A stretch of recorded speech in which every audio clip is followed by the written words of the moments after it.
let you know when we're officially. Okay. We did test the audio, so there's no microphones, but we do actually just project when you can, but you don't have to like. Sure. There's no microphone anywhere, really. Sure. Okay. And did you find QQ? I did, and so I just need to make this show. See, this is where CSC, this is where Leon County is really good about what screen is sharing. Wait.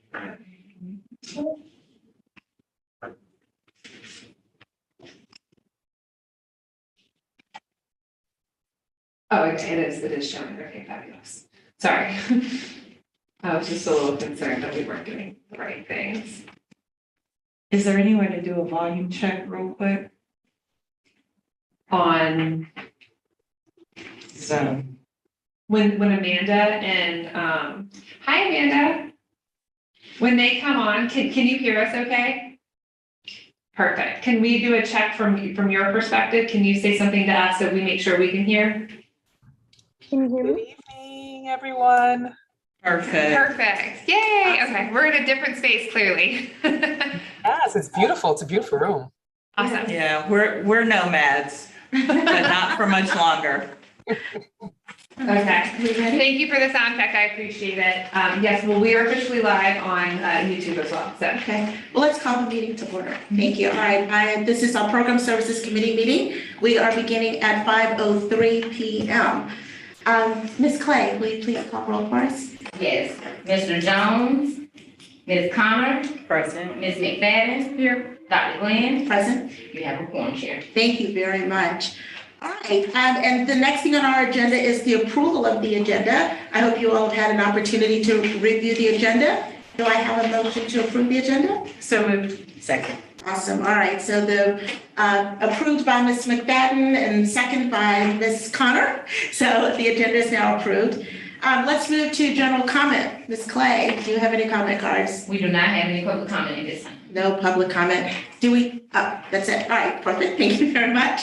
All right, let's move forward, ladies. We are rocking and rolling. All right, the next thing on the agenda is lessons learned from the very rapidly paced summer 22 funding process. Ms. Green, I'll turn it over to you. Sure, thank you so much, Chair Glenn. So I won't take a lot of time talking about it, but there were just a few things that we wanted to put before the Program Services Committee, just so that as we think about how we're going into our priority funding, if there are any ways that we could mitigate or change or any processes that we could help our applicants a little more. So first and foremost is the obvious. It was a 21-day funding cycle, and that was strictly because we were trying to ensure we could get funding in the first week of June.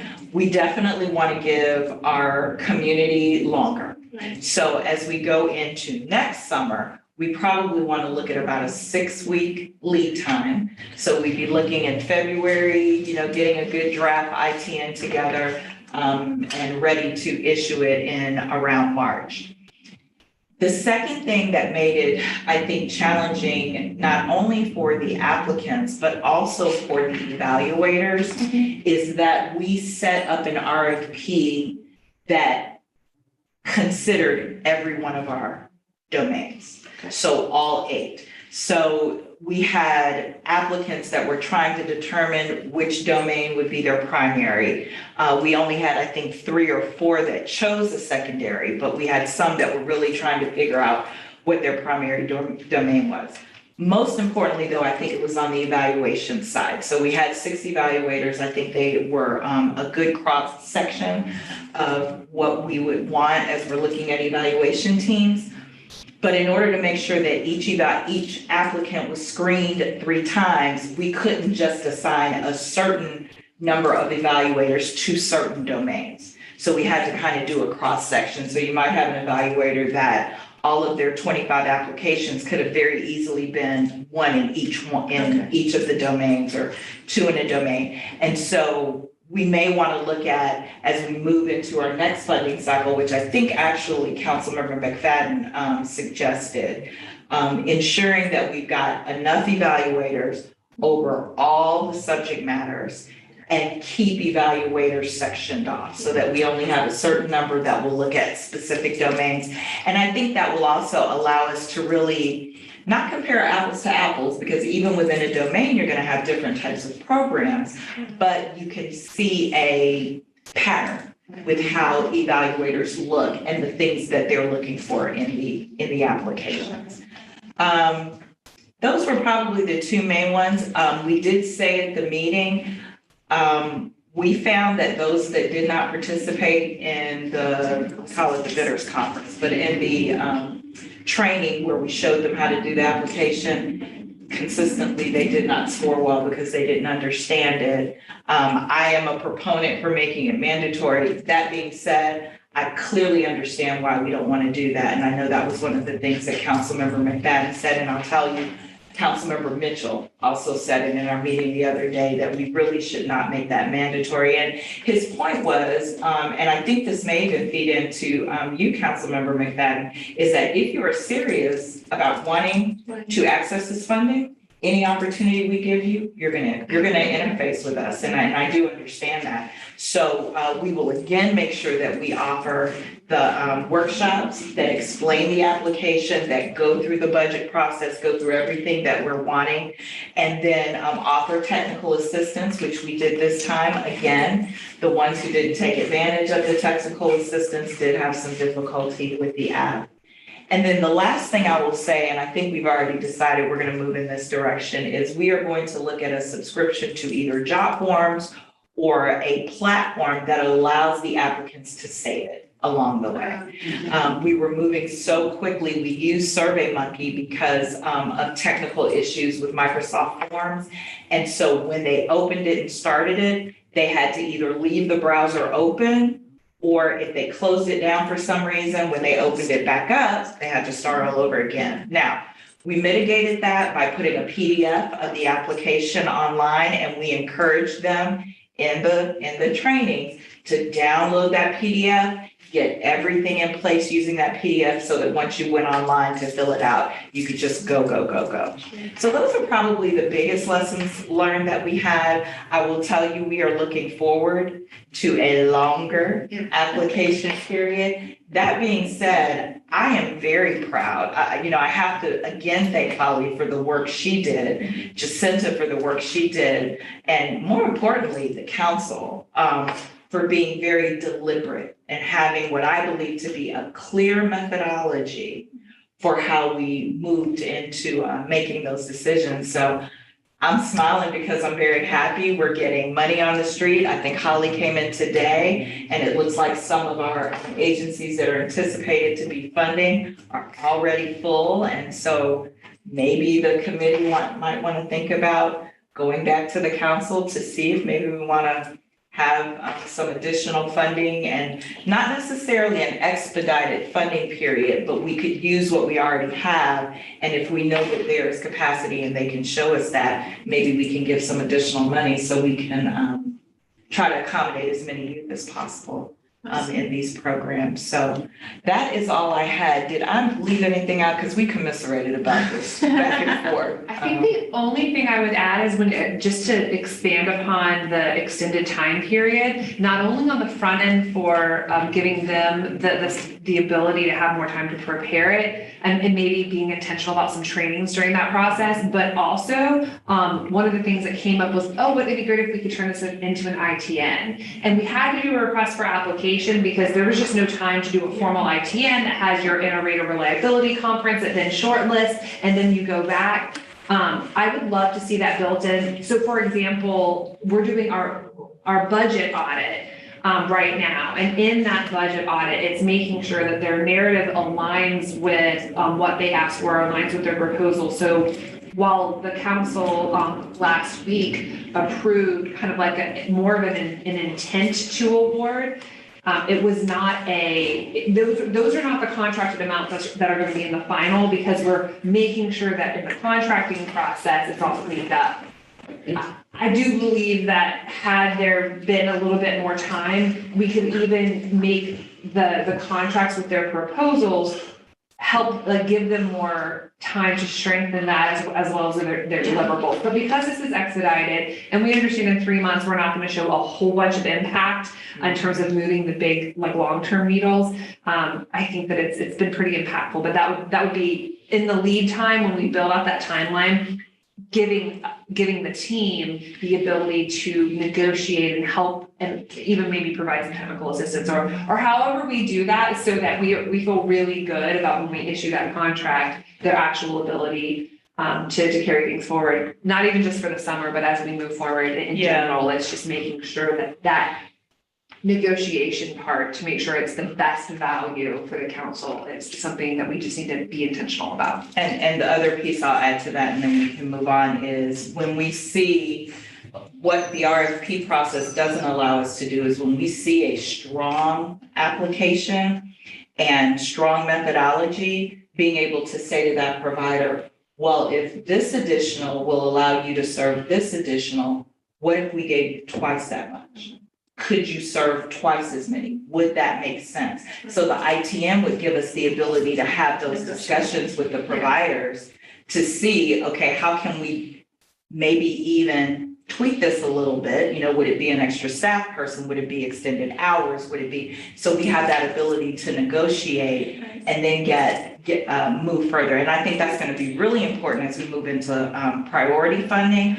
But even for summer funding, given what we've just heard today, that is going to be, I think, very important. And I think that was brought up at our, it was brought up. Mhm. And I understand the reason why we stuck with the RFP, because y'all had negative 2 minutes, you know, to get, Exactly. literally, to get the money on the street. But I'm really glad to hear you all emphasize that. And I think that as we go into this next round of funding and as we prepare for the future, we see the significance of the ITN and really making that a priority. I do want to pause for the others to comment. I just want to say, I am proud of y'all too. And I can only imagine what y'all have gone through to make what y'all made happen last week, okay? And we felt the pressure, Les, I know you weren't there, but we felt the pressure at the meeting that we had last week. And I know by the time y'all got to that meeting, y'all were baked and fried and dyed and laid to the side, you know, all that good stuff. I totally get what y'all have gone through, but I really think the work that y'all did was outstanding.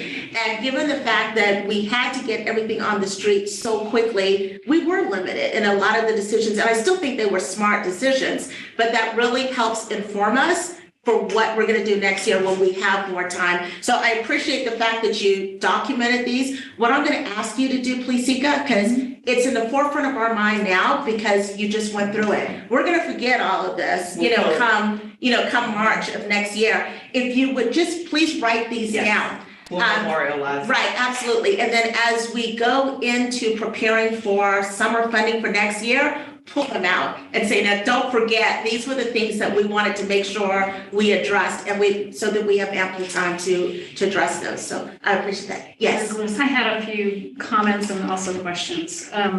So as we move forward, I'm on the Florida State Parks Foundation board. They're going through the same process on trying to find somebody for their awards programming, and they're doing the research too. So I'd be more than happy to introduce you to their CEO, Julia. They may be I think they started talking about it about a month ago, so they may be a little further along in trying to find the software, so they can share with you guys what they've done. So I'll just pass that on to you. That will be part of our ESS system, so we're just really looking for a stopgap measure that's better than survey. Okay. Because it will be part of the ESS system that we're developing. Okay. Sorry, I didn't mean to. Yeah, no, that's Yeah. great. No, that's okay. The other question I had, and I honestly don't have an opinion on this, but I know after we got underway, one of the board members wanted to then be on the review committee. We said, no, we made a decision. It was going to be the other way. I don't think a program member should be on a committee for a variety of reasons, but I don't necessarily, I'm not opposed to other board members being on the review committee. And I don't know if you guys. Why? Why? Because we're setting the policy on how to proceed and so forth, but, I mean, it gets signed off by the I mean, but board. it still gets signed off on by the board. Yeah, it So if you does. put any one of us on there, does that then, I think as a final decision, and I'm not just, I'm just responding to what you're saying. Right, If we look at other agencies that provide that type of review, the final authority sits independent of the subject matter experts and everyone else, whether it's United Way brings their recommendations to their full board, the same. I wouldn't have a problem with the staff being on as officio, making certain that the deliberations are mindful of what our values are, our expectations, to help to guide the process. But I just wouldn't want to give any one board member advantage over the rest of us when we speak when we will ultimately make a decision as the whole. Yeah.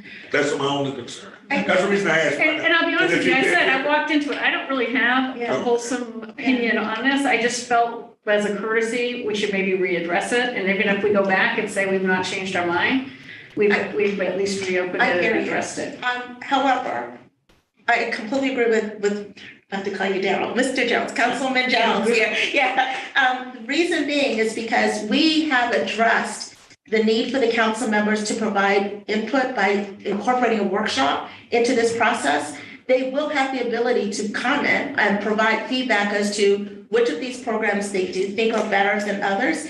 And they will have a say. I mean, at the end of the day, they will be providing their voice to support or not to support something. So I think just to keep it clean and to make sure there's no, like my mom said, no sign of guilt whatsoever, just completely stay clean. I think the best way to do is to sever the board members from that responsibility. So that's my opinion. I think that's the way we should land. If I might add one more thing, and this will be, I think, a lessons learned as well. We only gave our board members, our evaluators originally had 48 hours. When we moved our council meeting, we were able to give them 72. What did we give? Yeah. 3 Oh, days. the evaluators. The evaluators, Yeah. we were able to give them 3 days to look through. So part of the lesson learned, having a longer evaluation period on the back end, but also they did it independently. So they never came together to say, this is what I scored and this is why, or this. So we may want to think about building in a time for the evaluators to come together so that they can talk about why they scored the way they scored. The Children's Trust of Alachua County does that. It is an open,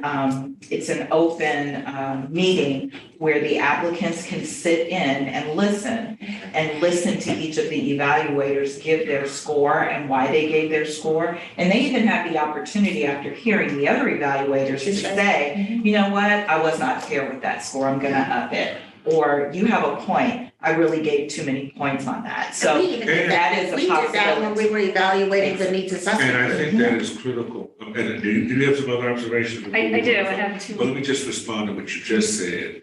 I think it is also critical for them to come together because the scoring may end up segregating where there may be principal areas of concern that may not be addressed and the persons who are ultimately selected if we only go by score. So we've got 4 stools or 4 legs to the stool. And if all of them were great and if the top 10 scores went to food security, then the others go unmet. And so that's why I think that type of meeting is so important, because then you can go back and make sure. And then they can make a final recommendation to this. So maybe in your list of what you're doing, then you add in some things that we want to retain as well as things that we want to fix. So it might be that we're saying we want to retain that board members are not on the committee. And that therefore we've had that fulsome discussion that should be in the minutes. Okay. The other two were, at some point, are we gonna set a date, like maybe in November, December, to analyze what we think the outcomes of the summer programs are? I know the outcomes aren't as immediate as they will be going forward, but I would still like us to maybe table some time to dive into that a little bit at your. Absolutely. Is that a part of the application process where you make that commitment to us? So there are a couple of debriefs we're having. So we're having an evaluator debrief. We are also having I don't know if it's a debrief, but a conversation with the applicants that did not get funded, so that we can talk to them about what deficiencies were in the applications, any observations from the evaluators. And then the way that the funding is set up, it goes June 1 through August 30. They have to have their final reports in by September 15th with a return of any unused funds. And so when they have that report in by September 15th, we could very easily do something in October, maybe our October board meeting, so that we can show what the impact, what the capacity would have been before, what it was now. As you said, I don't expect there to be quote, movement in the needle, but rather what we will know is that we filled some capacity that would not have been there. And They can measure, they can still, based upon the money you gave them, be able to provide a report to you that measures impact. And- If it's nothing more than the number of persons served, Right, or money right. breaks down, but there's definitely a report to be given from each of them. Was it a part of the RFP process? Yes. They had to commit to that? So when they Was there- did their was there a RFP, they had to, they had to refer to the key outcome measures, their program addresses. And we just reviewed our contracts this morning to tell what that impact is. So they have to report back according to the key outcome measures that they identified that their program addresses. And I was gonna ask if at that time, we could also do maybe a color graph of where our services were by zip code and number of Yes. participants. Because I Yes. think that visual will probably tell the story better than anything else. And even if we have to invest in a third party creating it for us, Yes. I think it would Power be. BI, we've got the license. Yeah, We yeah. have the data structure set up that Yeah. will be able to, And I mean, by client served and by, not just, the client served, the agency itself, because any one of those projects will have impact across the expanse of Leon County, particularly when you talk about serving children and families. And so that being able to show that impact will be enormous. That, I was gonna suggest that, and then also if there's a way as a gradient to show the 0 to 24 and where those folks got served, because I understand there's some scuttlebutt behind the scenes on why we did that, and I would really like that to tell that story. we are breaking it down, ideally by age group so we're doing grade and or approximate age. I know that elementary age children, we might say are like 5 to 11, but we also know that sometimes they're older, sometimes they come in younger. So we're saying approximate age and we're trying to kind of That's compare. fine, as long as it's something that we Yes. can go back and show. That is the intent and will be kind of And a also, graphic and I don't know if this matters or not, but it's just something to think about, is if some of these programs do hit parents. And some of them are designed specifically for families. Yeah, summer, yeah.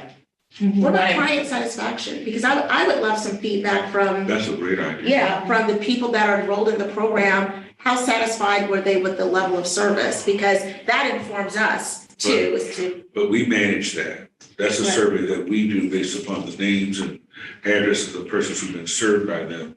Because we can't give, I think we should plan for that for the future stuff.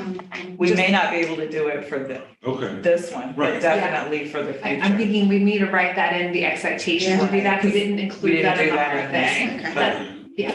We will. Please include Take that, yeah. Yep, Yeah, because okay. because that's. And also some of it, how they've written to expand their capacity might be like purchasing of a van so they can overcome transportation barriers. And like that's going to equate differently than maybe a program that's only doing extra stipends for families because of XYZ. And so because of the diversity of types of expansion that's happening, I think that in the future, as you develop where you want your priorities to be super prescriptive about the types of things that you want post-service. afterwards, yeah. Post-investment. Reported, post-investment, yeah. Well, that's why I continue to ask the question, what was in the document? Right, are you, I don't wanna, I think she has one more. Ms. McFadden, do you have one more? You're done? Okay. if I'm. Please, absolutely. Your sister. I know. So, one of the things that, let me just say this, let me start with this, right, because we're not just meeting about, we're meeting about a lot of stuff. Yeah. I think I did a fantastic job in the time provided. I could not be more pleased at the diversity of activities that we are funding. I have taken, and as this is shared as a part of the public record, I'm very, very happy that we are optimizing something that is very key to me as an economic development professional, and that is creating pathways to careers for our young people. Let me also go on to say that my office, the Office of Economic Vitality, was the initial investor in Talent Hub. And we realized that if we were going to improve or move the needle, as we described, in economic development and workforce development, we saw the Talent Hub as a fantastic opportunity to do so. And as we described, and this is why our documents, and even with documents, find fault, as we continue to manage our narrative, the foundational tenets upon which we operate as prescribed by the voters, we keep before the public in all of our documents, our RFPs that remind people exactly where our areas of interest lie, youth, food security, pathways to careers, and all. And so as people understand, we keep that before us. And then we just go back when comments come. Well, let me take you back to our foundational documents. And if we've done that, and we have, right, we communicated that consistently from this committee. Yes, correct. When we fine-tuned it and gave it additional nuance to respond to what we knew was the vastness of need for children.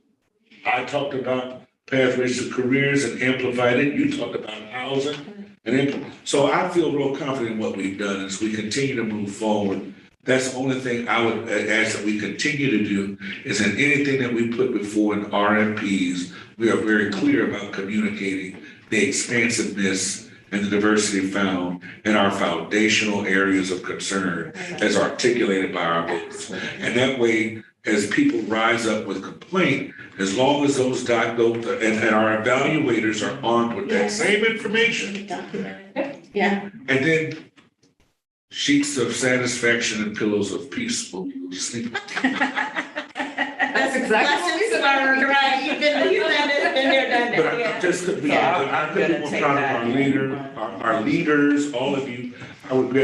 I couldn't be at that meeting, but I want you to know, because I was traveling. But I have, as in conversation, I have defended what we have done. I think we are meeting an unmet need for him. But and let me tell you what else I think is also critical.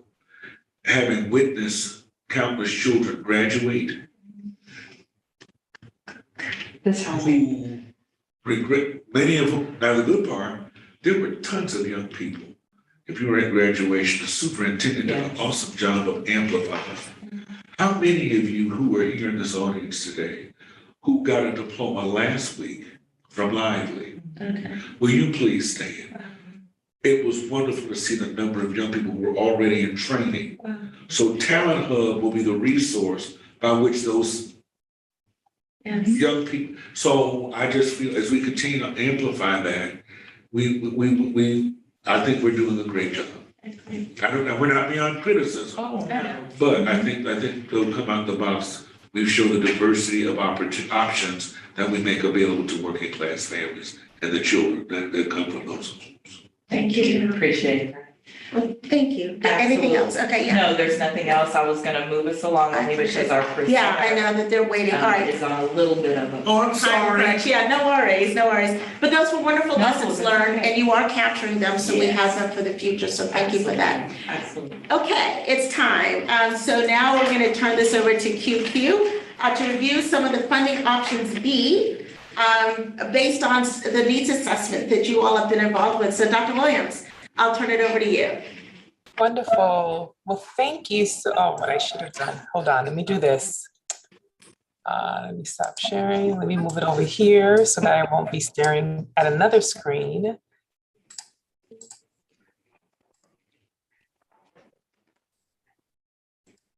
Okay, can you see my screen okay? Yes, ma'am.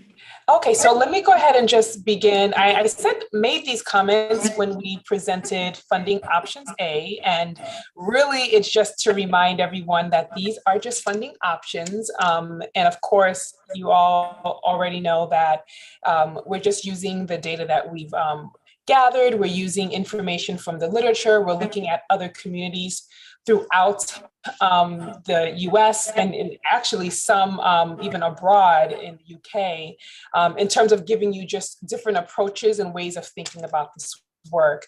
And so what you see at the beginning of the document are just some guiding principles, let me make those smaller, that we wanted you guys to think about as you think about how do we do this work in an innovative, different approach. And some of the points that we make at the beginning, to sum it up, what it's really saying is innovative ways that other funders are engaging residents, are engaging community leaders, are engaging just folks within the community is really bringing them into the process, not seeing them sort of as folks that are in need of help that CSC Leon would be coming in to help, but really looking at it from an asset-based approach. You know, what are some strengths that already exist within these communities? How can CSC work to provide structural support for these communities and these residents who are also interested in helping children and families in their local neighborhoods.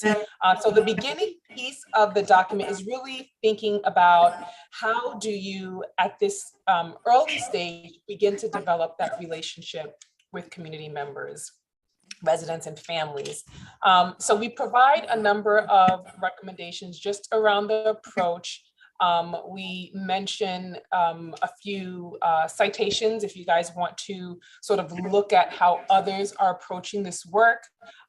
We talk about, in addition to not thinking of it as a needs sort of approach, how are we going to help these communities, but how do we look at the assets? We also talk about some other things like thinking about how do you partner and work with other funders as you're thinking about data and funding strategy. So we mentioned a little bit about investing in long-term data collections, looking at ways that you can integrate your efforts with other entities. And you guys have kind of already done that at the beginning stages when you were looking at the data to do the initial needs assessments. So you guys have already thought about how can you work with other partners as it relates to data and looking at the needs of the community. So we mentioned that. We also talk about considering to invest in formative evaluations. One of the things that is mentioned is looking at investing in some evidence-based programming. And so many times some of these evidence-based programs have worked in different communities and may not have necessarily worked, have been tested, I'm sorry, in this county. So one thing is, if you're going to think about funding these different evidence-based models, consider thinking about formative evaluations that can be conducted to see if the same outcomes were achieved. Does it work in these communities? It's something that we should continue to, this model that is, we should continue to invest in. We mentioned, again, collaborating with funders. This was as it relates to a centralized service directory, sort of like what you guys already have with 211. I know there's some conversations about that work. And so just sort of thinking about keeping other providers or funders as you guys are thinking about databases like 211. We talked about this in the funding options A, looking at the developing a youth advisory council.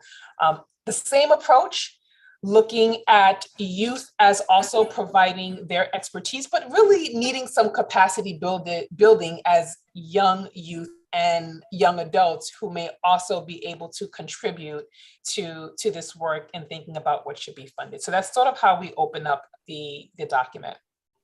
And so I know that's a lot of tables. I'm sorry? If I may ask, is there also in this document, or has been perhaps presented to us before, a parents' council of equal opportunity to advise? It is not in this document. However, we have seen in other communities where they have, I shouldn't say throughout the county, but they have sort of like a parent advisory, but they're for selected communities or neighborhoods where they find that parent engagement has been challenging. So what they've done in those circumstances, they've actually developed parent advisory groups, but it's usually targeted for the neighborhoods. And so that's a great idea, and it's something I think you guys One reason I mention it, Dr. Williams, the way we're organized as the council, you'll notice a great number of human service boards always try to include a person who utilizes the services of the organization, that there's a seat reserved for them. Well, our organizing did not permit that because of the way we find ourselves on the board. But that voice, I think, is going to be critical as we talk about the analysis of the services that have been provided, but how we can then still be responsive to what we know may be changed. I mean, I just think that's just a critical voice to inform us, and what we may choose to do in terms of identify those persons, maybe just do open either to teacher records. I mean, there are a variety of ways that perhaps we can decide how we want to populate it, whether it be recommendations from schools. But I know that I won't put words in your mouth, but I know it's a critical constituency that informs your work as you come up with new innovations and you talk to your parents. Will this work? You think it's going to be something that y'all will use? That type of thing. And I just think that voice is important along with our youth. Absolutely, absolutely. And as you mentioned, there really are a number of strategies that you guys can implement to get that voice, really. We talk a little further about having steering committees, and I know folks sometimes cringe when they hear steering committees because we've all have been on some, right? And some form of a steering committee, and sometimes it doesn't work so well and other times it does.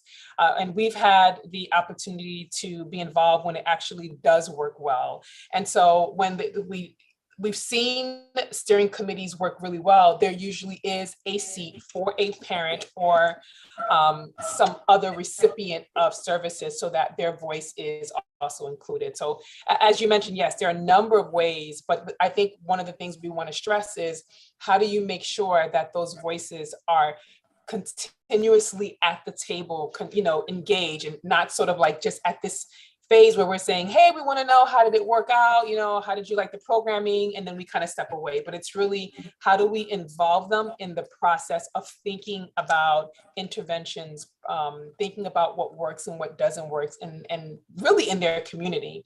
So it's really a different way of looking at this work. It's again from an asset-based approach. And so yes, I absolutely agree with you as it relates to the voice of the parents. So there are a lot of tables, and I know it will take me some time. Some of the recommendations that were in options A is also included in options B, but what you'll find in options B are really those options that require a little bit more time. We talked about thinking about system building in the last one, but it's really just, we really didn't think you guys would have much time to do some of that work if you decided to go that route. And I'm sorry? Nobody spoke. Okay, sorry. So if you all decide to go that route, know that it takes a lot more time. And so we figured you guys would be very busy with funding options A and wouldn't have time to think about how do you sort of organize the county and think about existing already committees. If they do exist, we do recommend that you don't, of course, recreate the wheel, but again, how can CSC support the work that's already happening? I mentioned the directory.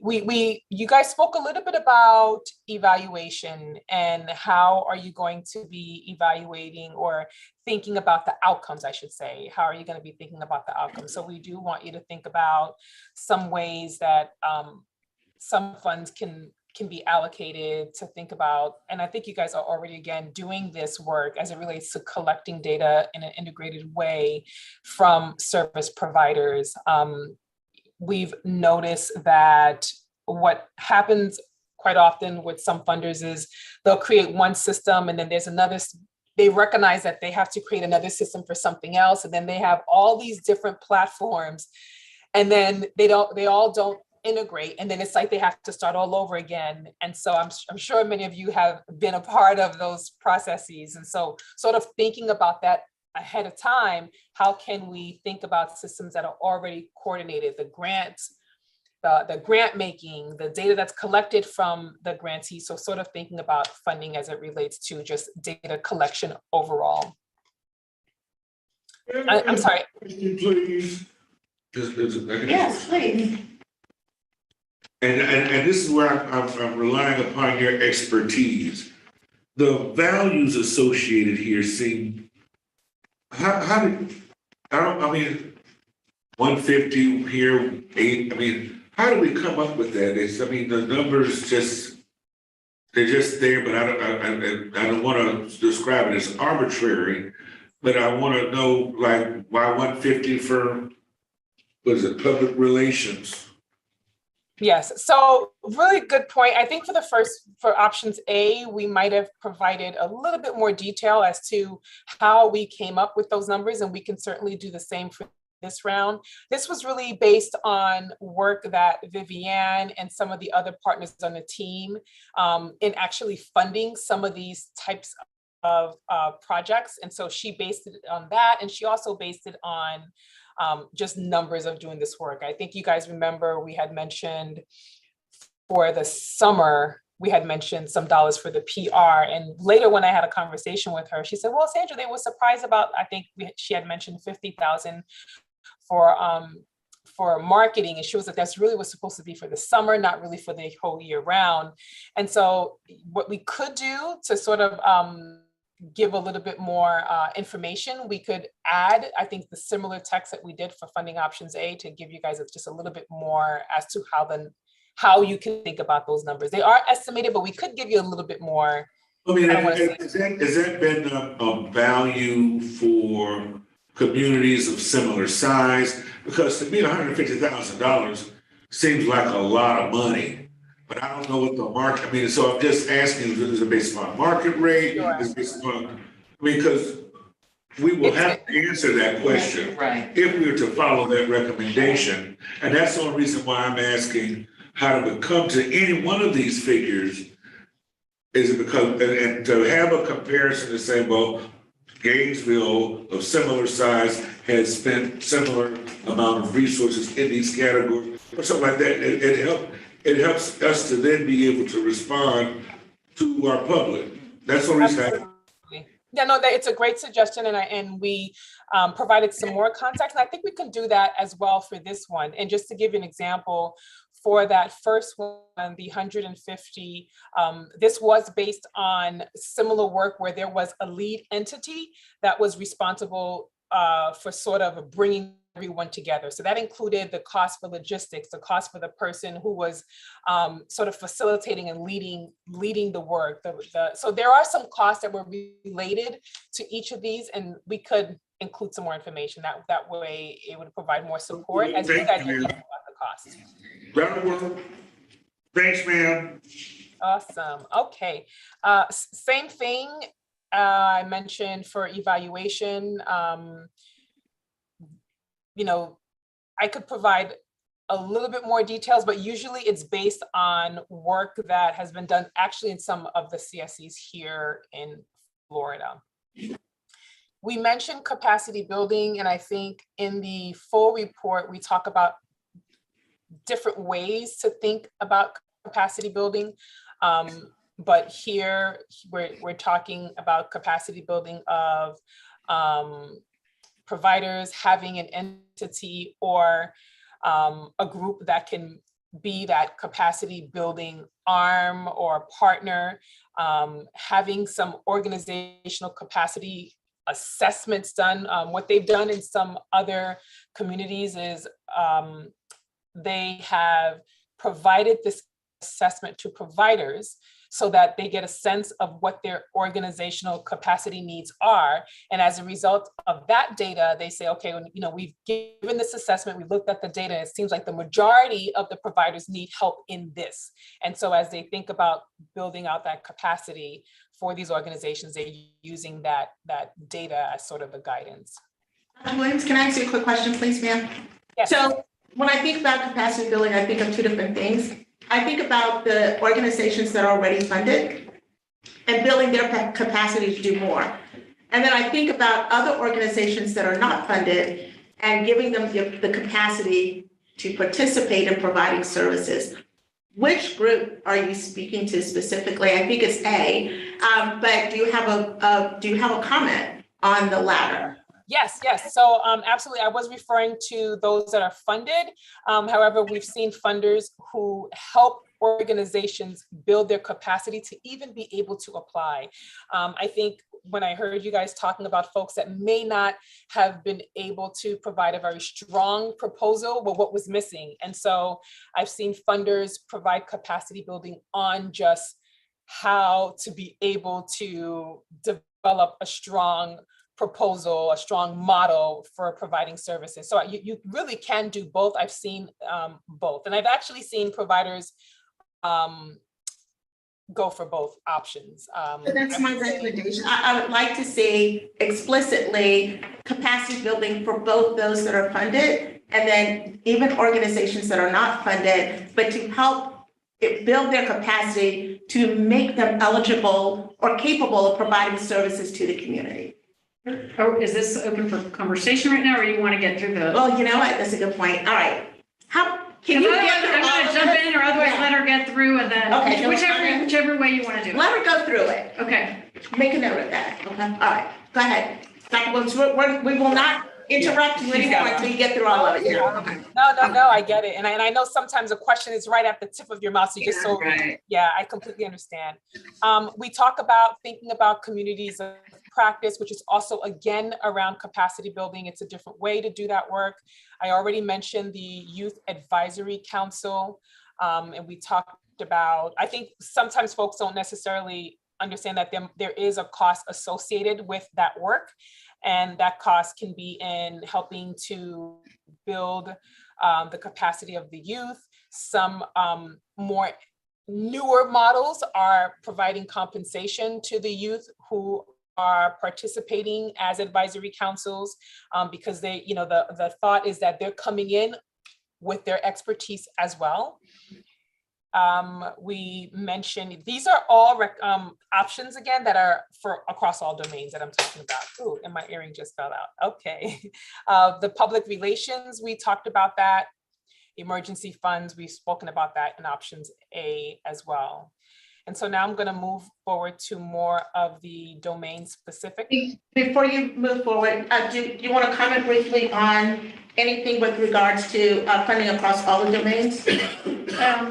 Sure, I had kind of some big picture issues. One, on the evaluation system, I think we should consider having a conversation with the Iowa and CHSP and ourselves and not look at it as simply a CSC funded opportunity. I think we'd get much further if we co-collaborated on something like that. Second, on the capacity building, I question whether that's our role as far as the training and so forth. I think we could lean on to say, could you map all the training out there? For example, the county has required every single one of their grantees to go through DEI training this year. So there's a lot out there, and I just wonder if we're kind of traipsing into their territory, and I'm afraid of mission creep right here. And UPHS. That's part of what they do. That is what they do. So I feel like we're mission creeping if we take that on. I like his idea of the parent advisory instead of the youth advisory. Under public relations, I feel like we could wrap the street teams. You said parent advisory instead of the youth advisory or in addition to it? Yes, because what I was going to say, the youth advisory, I feel like they could be embedded in the street teams that are part of the public relations and get like a, I know that when we did the non-smoking campaign, the truth campaign, you could pay, I hate to say pay the kids, but they could get like a little stipend or something to be part of raising awareness or what have you, because I could kind of see the youth advisory being way more engaged if they were part of a public relations effort than just sitting on a panel, which doesn't sound very exciting to them. That would be my, Okay, but you still see the youth engaged. I mean, yeah, I so wanna make youth sure it's not engaged, but I staged think instead of- they would have more fun being engaged in the public relations campaign in an innovative way. Whereas I think the parents would be more likely to want to sit on what's technically called an advisory council, which doesn't seem like the kind of thing a kid's Yeah. gonna get super excited So I about. still see both, but I see engagement in two different areas. I see using the youth on the street, parents come to a Zoom meeting and let's have a conversation. Okay. And then the last thing is on emergency funds.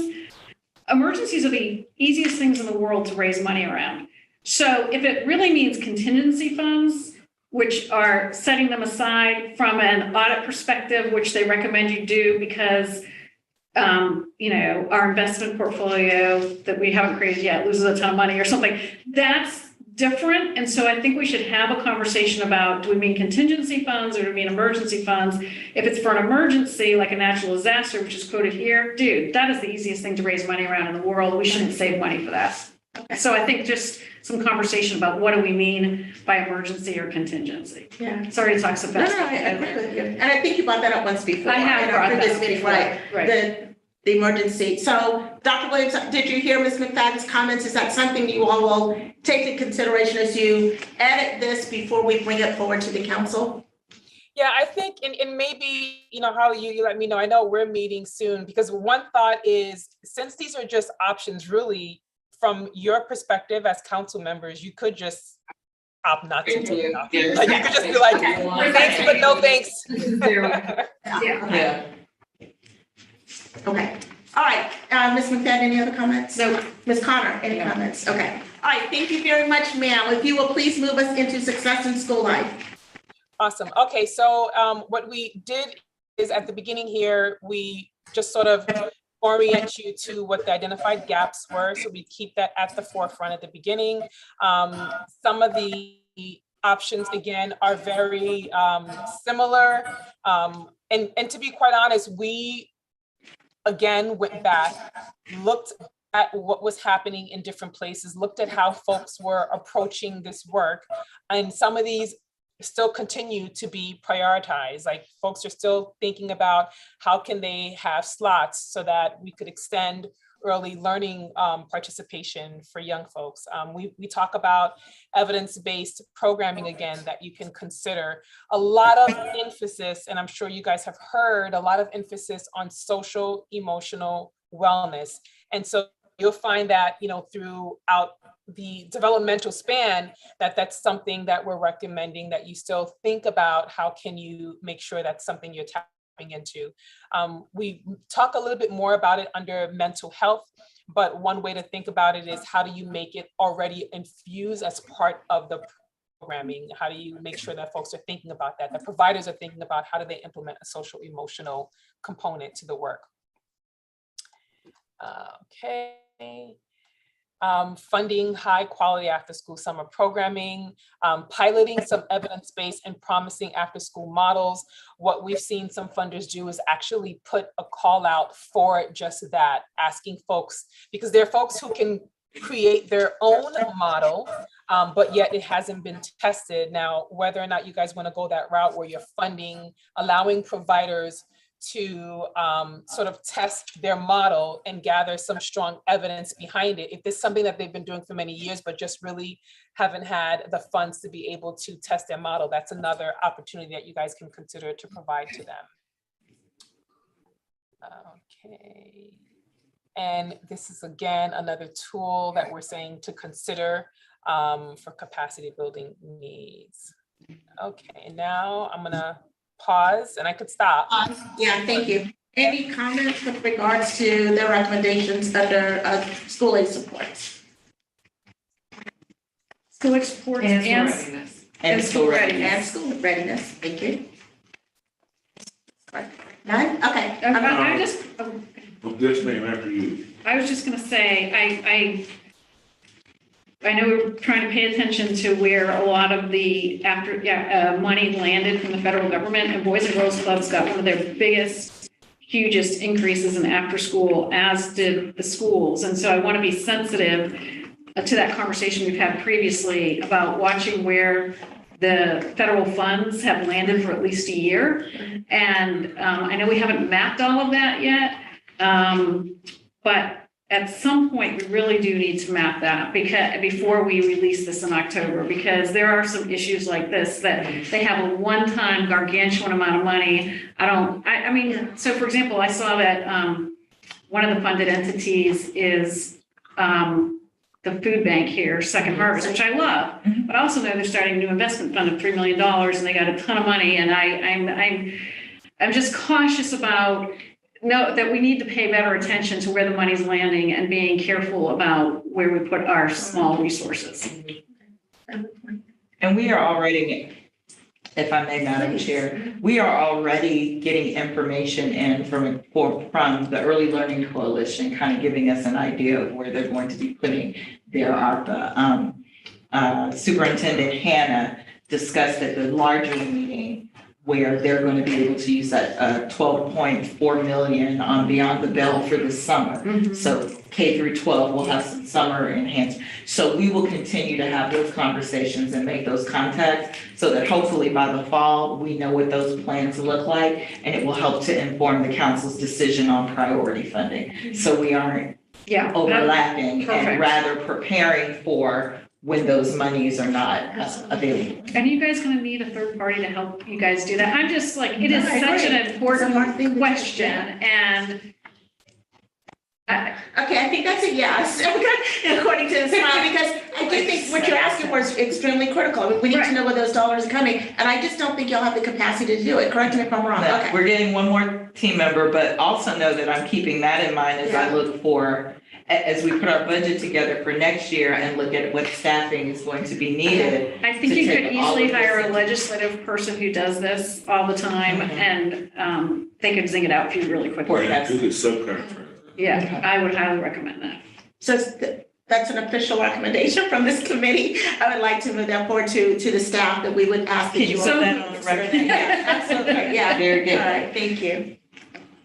Yes, thank you, Ms. McCudden, for that. And I want to echo the importance of just thinking about how do you work with the current funders and looking at funding in general as you guys do this work. So yes, thank you for that. I think we have one more comment before we move forward. Mr. Yes, I'm interested in us, as a part of our school readiness, investing in early learning. And the people who teach our children as early learners. Well, it's amazing that you brought that up. Really? It is, because today we had a wonderful conversation with the Children's Forum to discuss the incentives program. And that program is specifically focused on the career ladder for early learning professionals, professionalizing the career itself, Okay. the work, looking at just your entry level childcare worker, and elevating and incentivizing through money and education opportunities Right. all the way up to the mastered level. And there are two programs that work in concert. So TEACH, which is available statewide. So this council has an opportunity to further publicize the availability of that. And then two, I guess I'm jumping the gun, but I'll go ahead and say it. We are going to come to the budget and the Finance and Budget Committee with a proposal for this council, doing as other councils have, and invest in the incentive program, which is providing that financial incentive as our teachers, our early learning teachers, move up that ladder from CDA to certification to associates to That is bachelor's music to to my master's. ears, particularly if we're gonna have to subsidize salary as well as instruction. Because to get the additional training and credentials in early learning, if there's no incentive in terms of remuneration, it's a hard sell. And I've learned this when my very first service in our community was as a member of the Kids Incorporated Pool Mhm. with Pam Dick. Davis. David. Pam Davis and Bud Bell, right? And so and I understood the importance of it then, and we haven't had those types of substantive conversations. I think this is going to be enormous for our community, for us to be engaged in that kind of conversation and that purposeful intentional investment. Right, and it's good, I think the first level That is is great. 350, Talk about this, 450, all of that. somewhere like that, That's and it exciting. goes all the way up to And $5,000. if I can add on, thank you for bringing that up. I think I mentioned before, I would love to have Rachel Spector, who heads the investment program at the Children's Trust in Miami, who oversees this program, has linked it to outcomes such as young Black boys being moved in pre-K around too much. And so therefore, by the time they get to pre-K, they're further behind. But if they can keep them stabilized, it is a huge indicator of being able to do better. Rachel is the guru who has done this in Miami and has been picked up and copied throughout Florida. But I would really love for her to be brought before the council at some point, particularly this committee, if that's okay. Right, so for anyone who's watching, incentives used to be called wages, just if anybody starts Googling it, they said they rebranded about 2 years ago in the midst of COVID, good for them.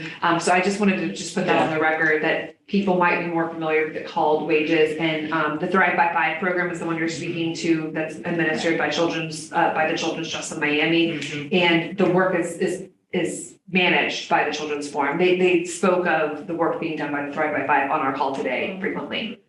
That's good. And let's move forward. Okay. Yeah. All right, thank Great you very conversation. much. Yeah, that was great. Let's move on to physical health, Dr. Williams. You're on mute. Yeah, that might help, right? So for physical health, again, we identified some of the gaps at the beginning. So to orient your mind as you think about what are the options we're recommending. We're continuing to recommend benefits, awareness, and enrollment. Support, again, looking at if potentially, I think we have universal with highest concentration in targeted zip codes. We talked at the beginning about the mobile health units. We weren't sure, and I don't think you guys were able to do it with the short term, but we wanted to, again, keep your eye on the mobile health units as an option, given what the data told us around pediatric, vision, and oral health.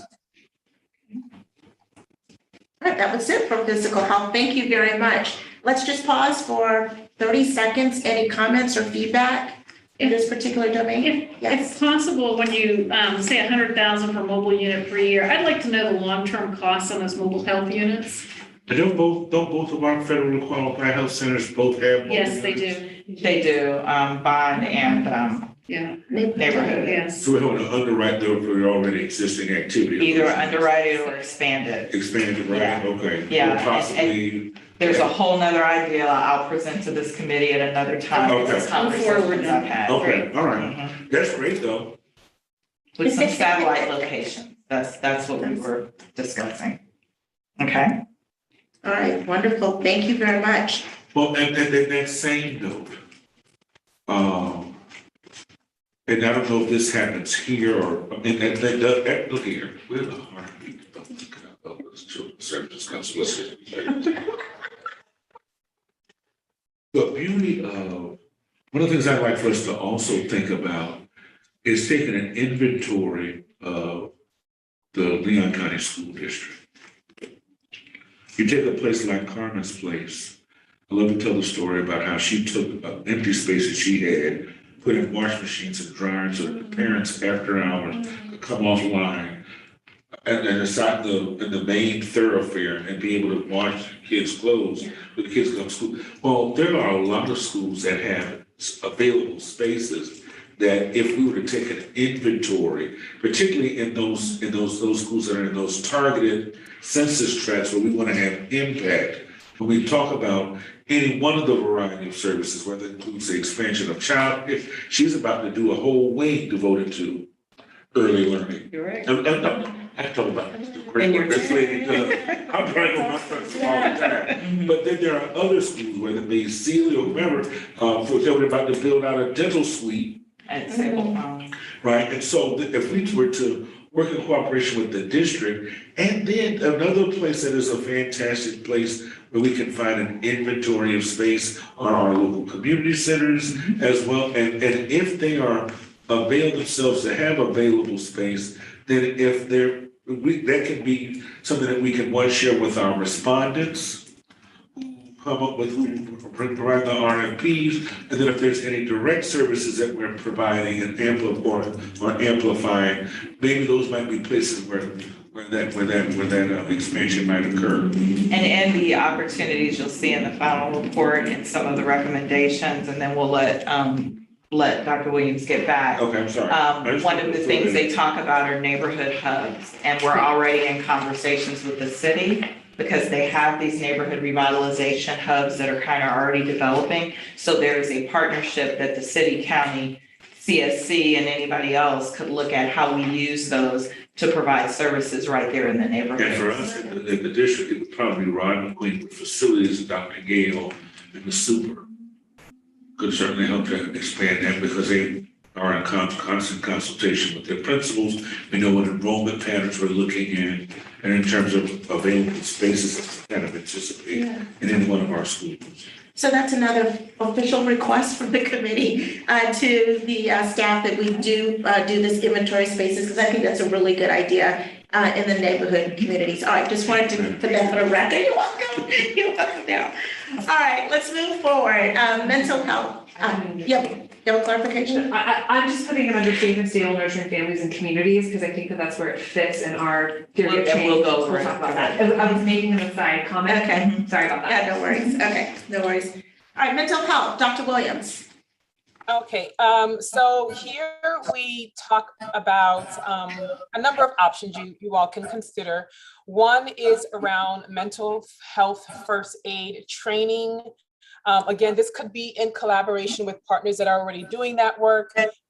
So it goes back to what we mentioned. If there is an entity that's sort of already doing that, how can we either partner or bring them along to do that for CSC funded agencies? And mental health first aid training, the literature has shown is very important and linked to, as we're thinking about ACEs. We also talk about, is there a need for just a mental health campaign? Now, this again wouldn't be something that would just be alone for CSC because it's more of a county-wide thing. So looking again of how you could partner with other funders, other groups within the county to think about how do we address mental health as a county and what role can CSC play. So we talk about ways that different providers can have access to mental health services, either through one agency sort of managing that and providing these connections to the providers. So there are different options as you think about how do you address mental health. We do also offer some potential models that you can think about as it relates to prevention programs for youth, and we named some of those as well. I think I'm going to stop for mental health because it goes into youth development. Yeah, for mental health. All right, thank you very much. Let me just pause. Committee members, do we have any questions with regards to the mental health subdomains and recommendations? I like the idea of it getting wrapped into the awareness campaign. Okay. Agree wholeheartedly. Okay. Thank you very much. We appreciate that. Dr. Williams, let's move forward and let's move on to youth development. Okay, so for youth development, again, of course, after school summer programming, but really thinking about how do we still consider evidence-based and promising youth development models. So are there ways that CSC can offer or recommend, or I'm trying to think of some kind words, but really letting providers know that they really need to think about models that have been shown to be evidence-based, especially as it relates to youth programming. So we offer up some suggestions for that. Still, again, as you see some of the programmatic requirements where we think that's important that any provider working with youth should consider, including life skills, including health and wellness, including social emotional learning and academic enrichment. It's sometimes it's hard for me to say that out loud because I know that providers are trying their best to do so many things. And we're like, hey, it's important to talk about social emotional learning with the youth. You have them. It's important to talk about life skills and career readiness. And so, one provider doesn't have to do all, but these are some important programmatic things that we think you guys should consider making it a part of RFPs.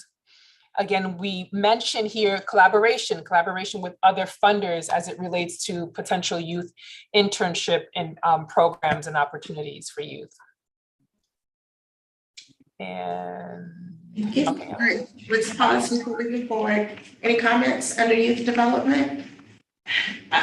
If I can just, Please. one quick comment and then we're gonna go. I just want to make sure that we as a council don't leave this out.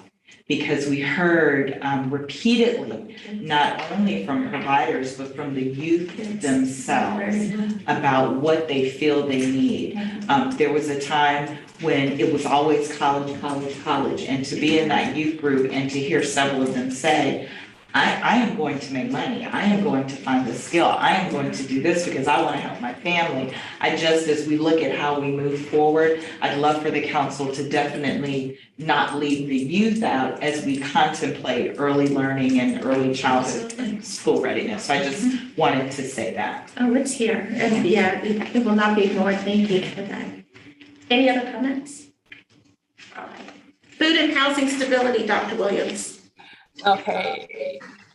So food and housing stability was one of those domains that we felt really requires a lot of collaboration again, because we know how challenging it can be to sort of tackle housing stability. In many communities, housing stability in itself is just its own thing, and partners who all focus on housing come together and develop a strategic plan focused on that. And so if these groups already exist within the county, CSC can definitely consider being a part of that, being at the table, or still providing some sort of support. And it doesn't necessarily have to be monetary, but the thought is that food and housing stability is something that would require multiple partners. And so we did sort of put that under the strategic steering committee sort of section and domain so that you guys can consider that.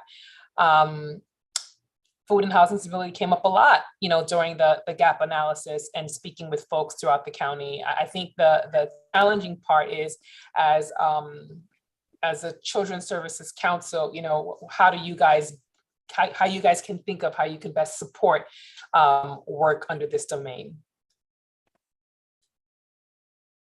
So thank you. Any comments? I do have a question, but any comments from? The only comment I had is it is a very expensive area getting into housing to impact, but that doesn't mean we couldn't start by getting more engaged with some of the policy conversations of Florida Housing Finance. So thank you. My quick question for you, Dr. Williams, when I look at this proposed investment, I guess I kind of scratched my head because it seemed to me as if the only major recommendation here is form committees and let them figure it out. Is the kind of, what my takeaway was from that. So were there any other, that just seems, I don't know, vague to me. Were there any other very specific recommendations that you all had as a result of this? Because I do agree that there should be committees in each of these areas that should really think through what needs to happen. But I think there are other things from the literature, from the listening sessions that you all had that can specifically help us meet the needs of the children in Leon County. So I was looking for a little bit more, especially in this domain.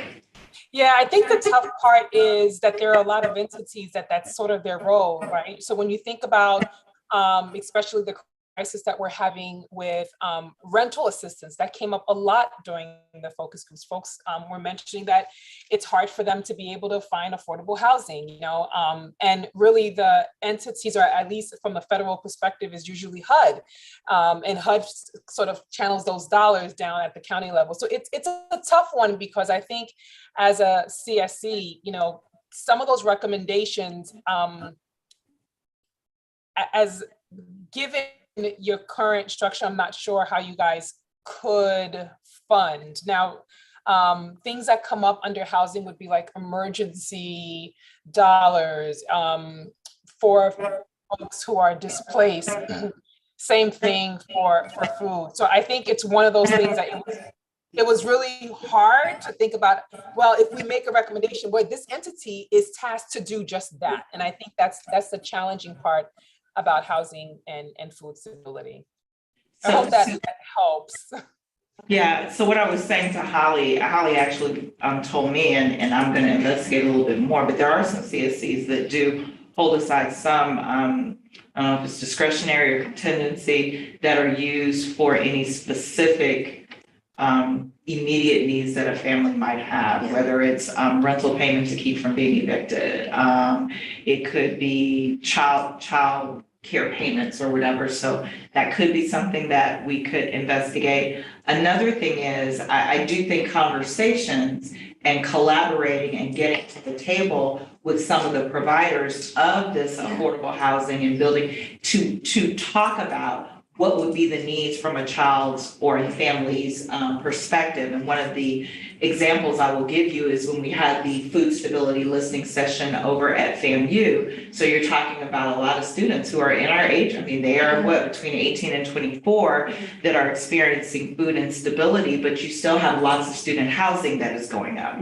And so that student housing has wireless built in, it has cable built in, utilities is included. So maybe it's time to talk about a food allowance. Absolutely. That is included with that rent that's being paid. Maybe the same conversation could be had when you're looking in the affordable housing realm, coming from Florida Housing and knowing that some of those developments do have case management, for example, purpose built, but also they will include wireless or include. So what do we need to do to change the narrative or increase the type of assistance that is provided when a person is paying rent on those sliding scales and things? So I do think we have about a year and a half before we have to figure this out, because the city and county right now have just, I believe, hasn't been announced yet, but they created a new homeless category under CHSP. No, it's announced. And- Yeah, and- it's the 11th category and they've already. No, I didn't mean they haven't announced how much is going to each. Oh, right, yes, Oh, correct. no. But my understanding is there will be millions going into the rental for the next year. That might not exist. Right. So that's a 2-year window that will be covered. So we basically have a 2-year period to figure some of this out. Now, if you want to go into niche issues, like the fact that we have a problem in the state with youth under 24 with behavioral mental health issues and where to place them, that is a really challenging issue. Again, do we take that on or do we help other people take that on by just raising the conversation? I mean, these are very, very challenging you say you're out of issues. foster care, there is nowhere. Right, exactly. And, So those issues, they're tough, they're big. We do have a little bit of time, well, not necessarily on this behavioral mental health issue, that's a tough one. They did just put a lot of money into behavioral mental health, but then, again, I don't know how much is gonna go quickly to stabilize their housing. You may know better than I, but I met with Jay a couple weeks ago and I still Jay Reeves. haven't figured that all out, but. That's a valid point. I agree. I just keep on thinking about the listening session we had, I think at Walker Ford. They're all running together. But the lady that was sitting next to me who told the story of Gwen Verostic.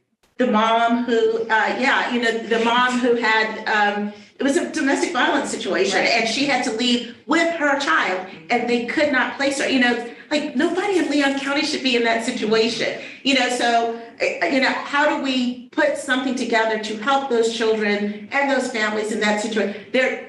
We need something that's addressing and meeting those specific needs, so that's And just. they created in this homeless category for the first time diversion money that's supposed to go support exactly what you're talking about. That's why I'm saying, once that comes out, Yeah. we're gonna have a better understanding of what the gaps are, because they are trying to fill in through the county additional dollars in some of those areas, and exactly what Gwen was talking about. Absolutely. I'm assuming she applied for some of those diversion funds, and that's what their purpose Yeah. is. So, but we can dig a little bit Yeah. deeper into that. Okay. So I think that it goes to the point that Masika brought up about how other CSCs are getting creative in this space, but it all does start with being the convener to have these conversations specifically on those niche issues related to children, youth, and families. I think that when you start involving children and youth it makes it complicated. How old are they? Is their DD involved? Is this happening? Are they pregnant? Did they already have the baby before they became pregnant? Like, where do they enter into this system?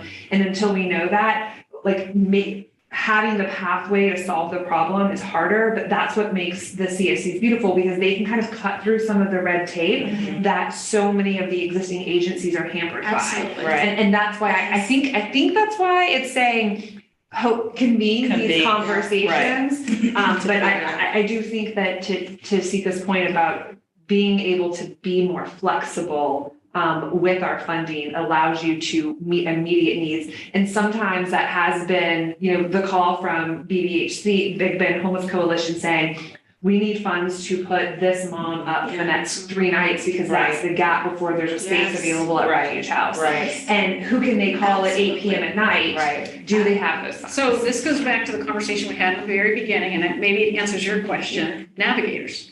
Absolutely.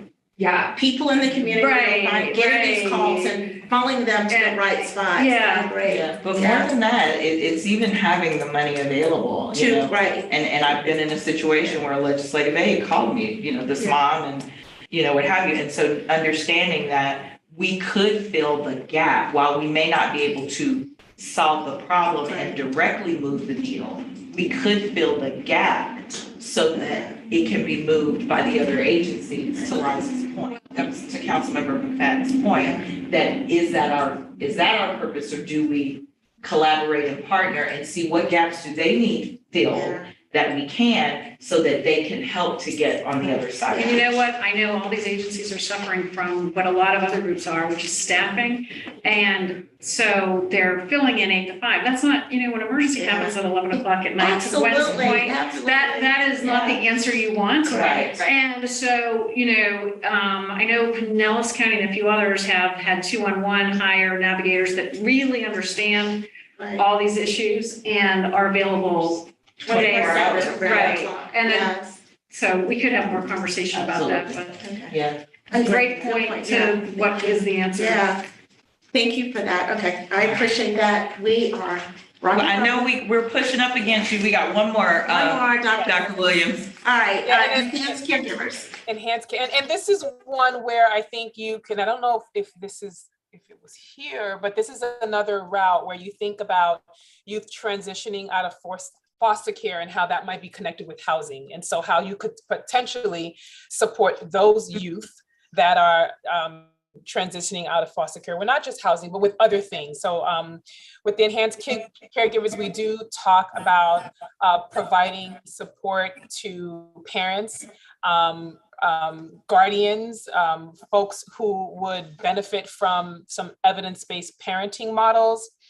So we mentioned that. Again, thinking about having a system of care model where family healthcare, I don't know why my earring keeps, I'm just gonna let it fall and stop trying to put my earring back on. But thinking about ways that we could sort of look at, again, mental health, but as it relates to this particular group. So we do start off again with the identified gaps. What I don't see here is, I think on our end, I know we spoke about it, it seems like it didn't make this version, was really how to support youth transitioning out and some things you guys can think about for funding that particular group. So I'll be sure that we add that back in there. Okay. And that is the last domain. Thank you very much, Dr. Williams. Any comments or feedback with regards to this particular subdomain before we release her? No? Okay, Dr. Williams, we don't have any additional questions. Thank you so very much for the work that was done here. It was a lot of work. We truly appreciate everything that you provided, and it gives us a lot to think about and a lot to talk about as we move forward. So do you all have to leave at this time, or would you like to stay and listen to the conversation? We're gonna jump off, but I just want to give a kudos to you all with that funding option with the first round of I just don't know how, seriously, it's incredible. They made it happen. Amazing. Thank you. Thank you so much, Dr. Williams. Thank you, Amanda. We appreciate you guys. Thank you, Bill. Bye-bye. All right, bye-bye. Okay, so before we go into discussion, I think we are up for public comment, and I think I saw somebody pick up a card. Yeah. Okay. I again pledge brevity. The main dish, may I? Please, absolutely. The main dish seems to be cooking very, very nicely, and I'm a hard grader, so true compliments to everything that's gone into these documents in this relationship.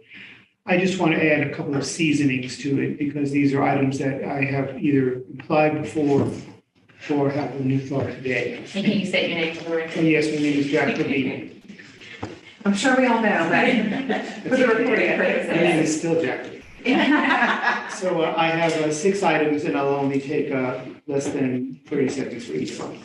When you all are discussing this question of advisory or parent advisory, please consider the word family. And consider that elders have great responsibility within their families. So I would love you to broaden that phrase to be parent and family involvement, or probably just family engagement. Similarly, under early learning, tremendous diversity of resources out there looking to enhance the professionalism. There are so few men in early learning. As a matter of fact, one survey showed that for our CDAs, and Holly, you may know this very well, out of 1,000 CDAs in Florida, 7 are men. Wow. Now, And there's a that's lot of actually reasons. up Yeah, but in the last now, 3 there are a lot of years. reasons for that, and it's complicated. I'm not saying it's that easy, but again, when you look at the demography of our families and our households, the idea of including and incentivizing male involvement, even if it's just for a couple of years. The next is the idea of enhancing the funding with the time involvement of volunteerism, whether it be AmeriCorps, Senior Corps, or other leveraging of resources that really concentrate on time, what I call time philanthropy. So here again, I see it as both a qualification for suitability for services, but also as a building of momentum in the community. And of course, it ties in, as Liza knows well, with the idea of enhancing public view of this, that it's not just about a bank, it's about a time bank. The next is to include the Florida Chamber Foundation's poverty work.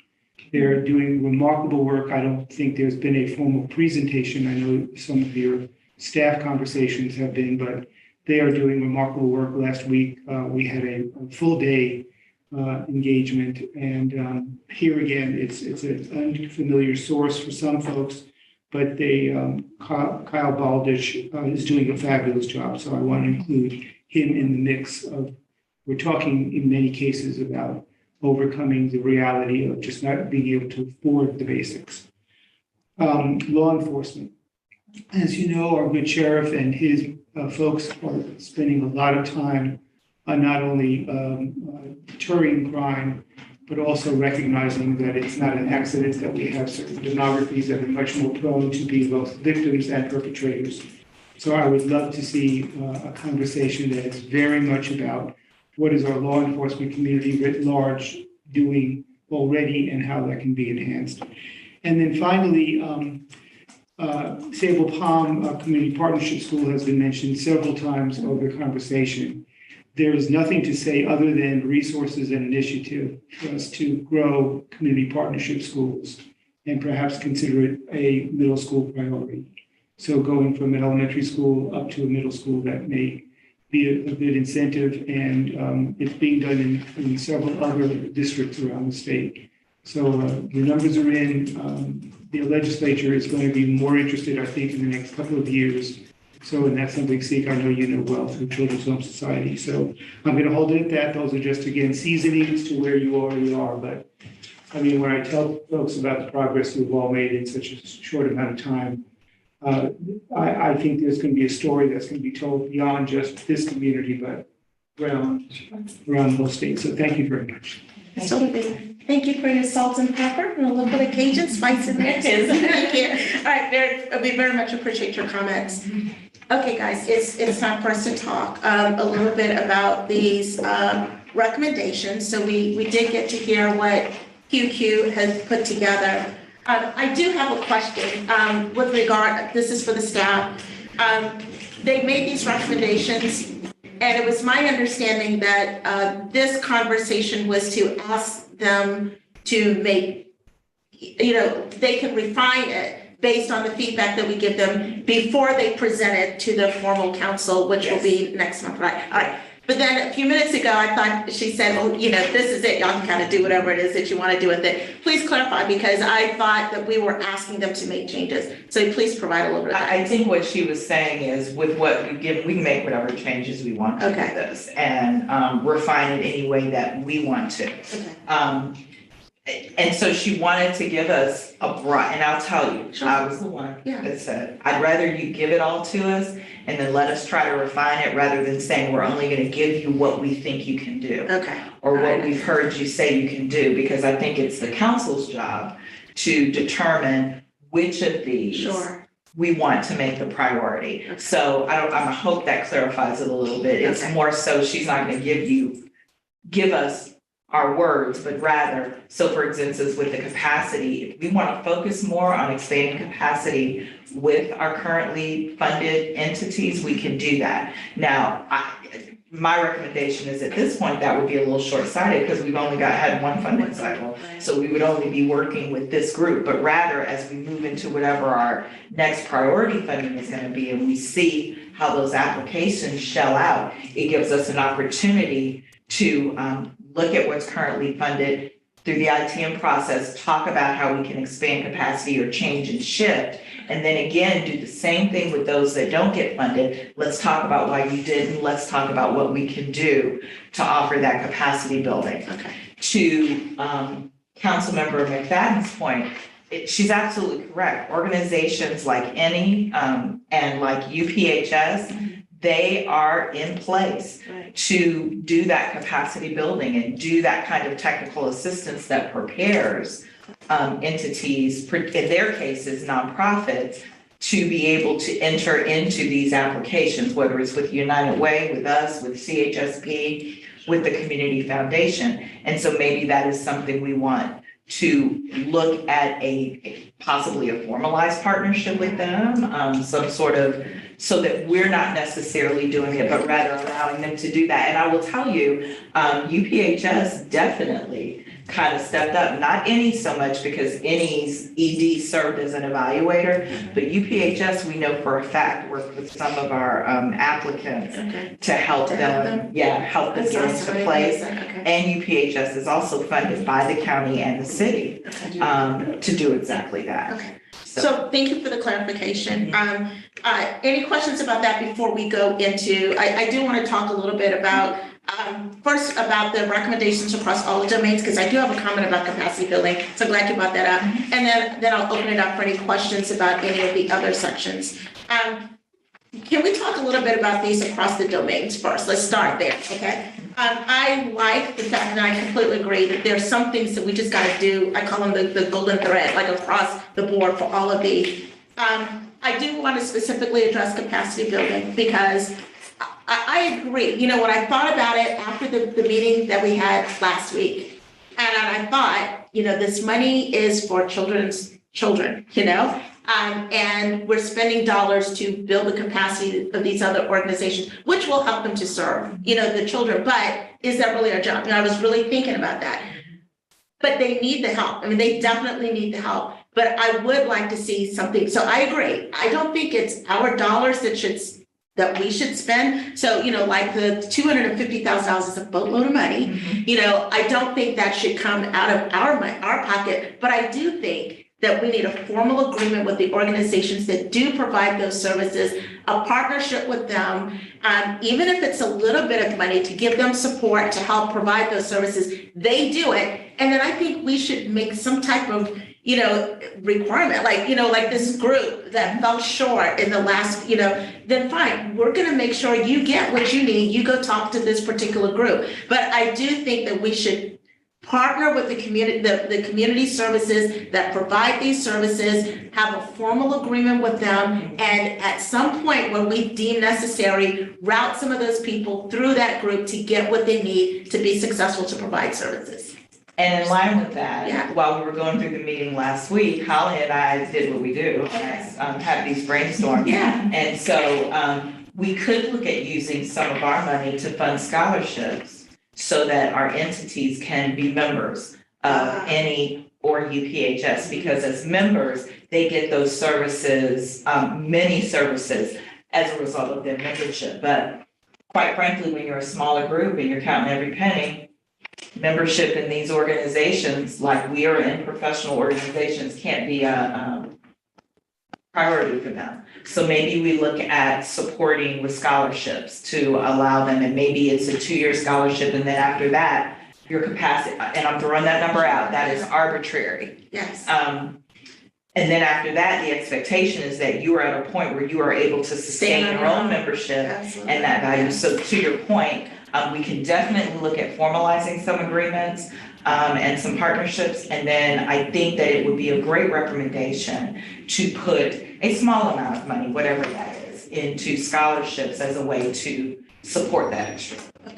I would like to just add to that, that of the 29, technically 30 programs, it's 28 contractees for the summer. One of them has included a request to fund membership to join. I believe it's UPHS. I'll clarify that for you. But so I just, And I think also only for people with a budget under a certain amount, Under a because certain I gotta amount. tell you, almost all of those groups are already members. many of them are. I think 22 of the 28 entities that were funded are already members. And one of them has asked, one of the non-members has asked to join and use, I think it's $140 to join. Okay, okay. Chair. Yes, please. So a couple things. One, if we're bringing this back to the board, I think your question about, are they redoing it or we redoing Yes, it is a yeah. really valid question. Because. They're redoing it. But No, they're redoing it, but they will Okay. incorporate any changes we want. Okay, Okay. so then across the domains, I have a few, I kind of rattled some off earlier. But first of all, their estimated costs, I don't know who asked that great question about That was how they Darryl. got them. Yeah. They need to include that. Need But- to include how they got it. Either they include how they got it, I'm gonna be honest with you, Or I'd take the rather cost take it out. off because, so for example, if it's on evaluation, they have 100K a year. Well, if we wanna really go and say, hey, let's partner with UPHS, United Way, and ourselves, do we wanna put 100K out there, super public, not that this meeting's not public, but all of a sudden, it's sort of like the ITN. Yeah. Everybody's gonna go, well, they're gonna spend $300,000 on this, you know? So I almost kind of lean toward, let's take off the costs and figure it out as we move forward, but I don't know what you, other people think on that. Do you have a comment? I do, because when we were looking at this from the beginning, I'm thinking, well, how did they figure? I was thinking the same thing that Daryl was, but I'm thinking, well, maybe I just don't know the answer to this, but it's a great question. But it is kind of hard to put numbers on some of these items. In light of that, and I want to bring this up before I forget, this time of year is very different than any other time because of the results of COVID. So because of COVID, there's a lot of funding that goes towards a lot of these things that we, and it's just trickling out right now that will be funded. So I agree. I didn't think about the fact that we could just remove it completely. I know that it felt like these numbers were arbitrary. I did, because I don't know where they came from. So if they're not explaining it thoroughly, maybe not at all. I didn't think about that. She did explain it better with the option A group. I remember seeing some of those. But even then. Yeah, I know, I understand, but I agree, because I do feel as if we're gonna get pushback, and if we go over or under, there's gonna be a comment, there's gonna be a comment. So I vote to just take them off, if y'all are in agreement to So if I that. can just make one more Please, comment. yes. And so from a staffing perspective, I'm okay with taking the cost off. Maybe the cost can also have an impact on whether you think a priority is important or not. So you look at something that's more expensive, you may say, I don't know, maybe we can wait on that one. And something that's less expensive and think, okay, we need to go with that. If we take the estimated cost off and then focus specifically on which priorities, and I'm saying Y, not IES, Okay. on purpose, because I want us to be careful about focusing on more than one priority at a time. But when we focus on that, then we can go back and look at what we want to put into that priority and be able to get those estimates so we can come back and say, you know what? To do what we think we want to do, the estimate is this, and this is how we got it. Right. You know, versus them, and I'm not saying that they didn't have a process, but it could be that the price, I think your point is well taken, isn't necessary for the conversation. I totally agree. And I want to make sure that what we do matches up to where the needs truly are. I mean, that's my guide compass, you know, it's like, where's the biggest hole? Then let's fill that with dirt before we fill anything else, because that's where the gaps truly are within our community. So I agree. Are y'all comfortable with us removing these? Okay. Okay, all right. Then my other Can I ask comment a was question? on, The point of clarification, sorry. I'll definitely kind of take that in my follow-up notes in terms of what they need to do to the document. I just want to make sure that this document is meant to be the wide breadth, and then it's the job of the council during the workshop to decide where they want to fill the holes. Right. So in the ITM, we didn't ask them to prioritize these. Right. We asked them to provide options for every single. I agree. Okay, I'm That's just fine. No, I completely agree. Point of But I think that we should be looking at our needs assessments and kind of deciding what are the priority areas, where do we, you know, what are we gonna use to fill those? And like you said, I would be skewed by numbers. I mean, I Okay. make a lot of decisions based on dollars, you know? Yeah, and- oh, we can do a lot of those. Right. Oh, maybe we can wait on that. Absolutely. Perfect. I just wanted to make sure that I heard clearly, so, because, and we're working on this list together, and what we're gonna send it for clarity, but I just wanted to, we're removing just that column, we're not necessarily removing the things that they're suggesting. No, No. just Okay, this that's column, fine. just like that's the column. like, for example, under program directory, I kind of thought that was built in It the is. software It that is. they gave Yeah. us. So why is there a $150,000 price tag? If I may, it has to do with the comprehensiveness of that, because it was based on those who participated, and while it has some data for the 1,200 entities that they sourced, it doesn't have all the data. And so I think that one of the things that has shown to be effective in connecting families is that there is a bona fide place that they can go. We do have 211 that's invested in this space, and so and actually leveraging it. And we've had numerous conversations with 211, with the county and with the city on, is there an additional investment?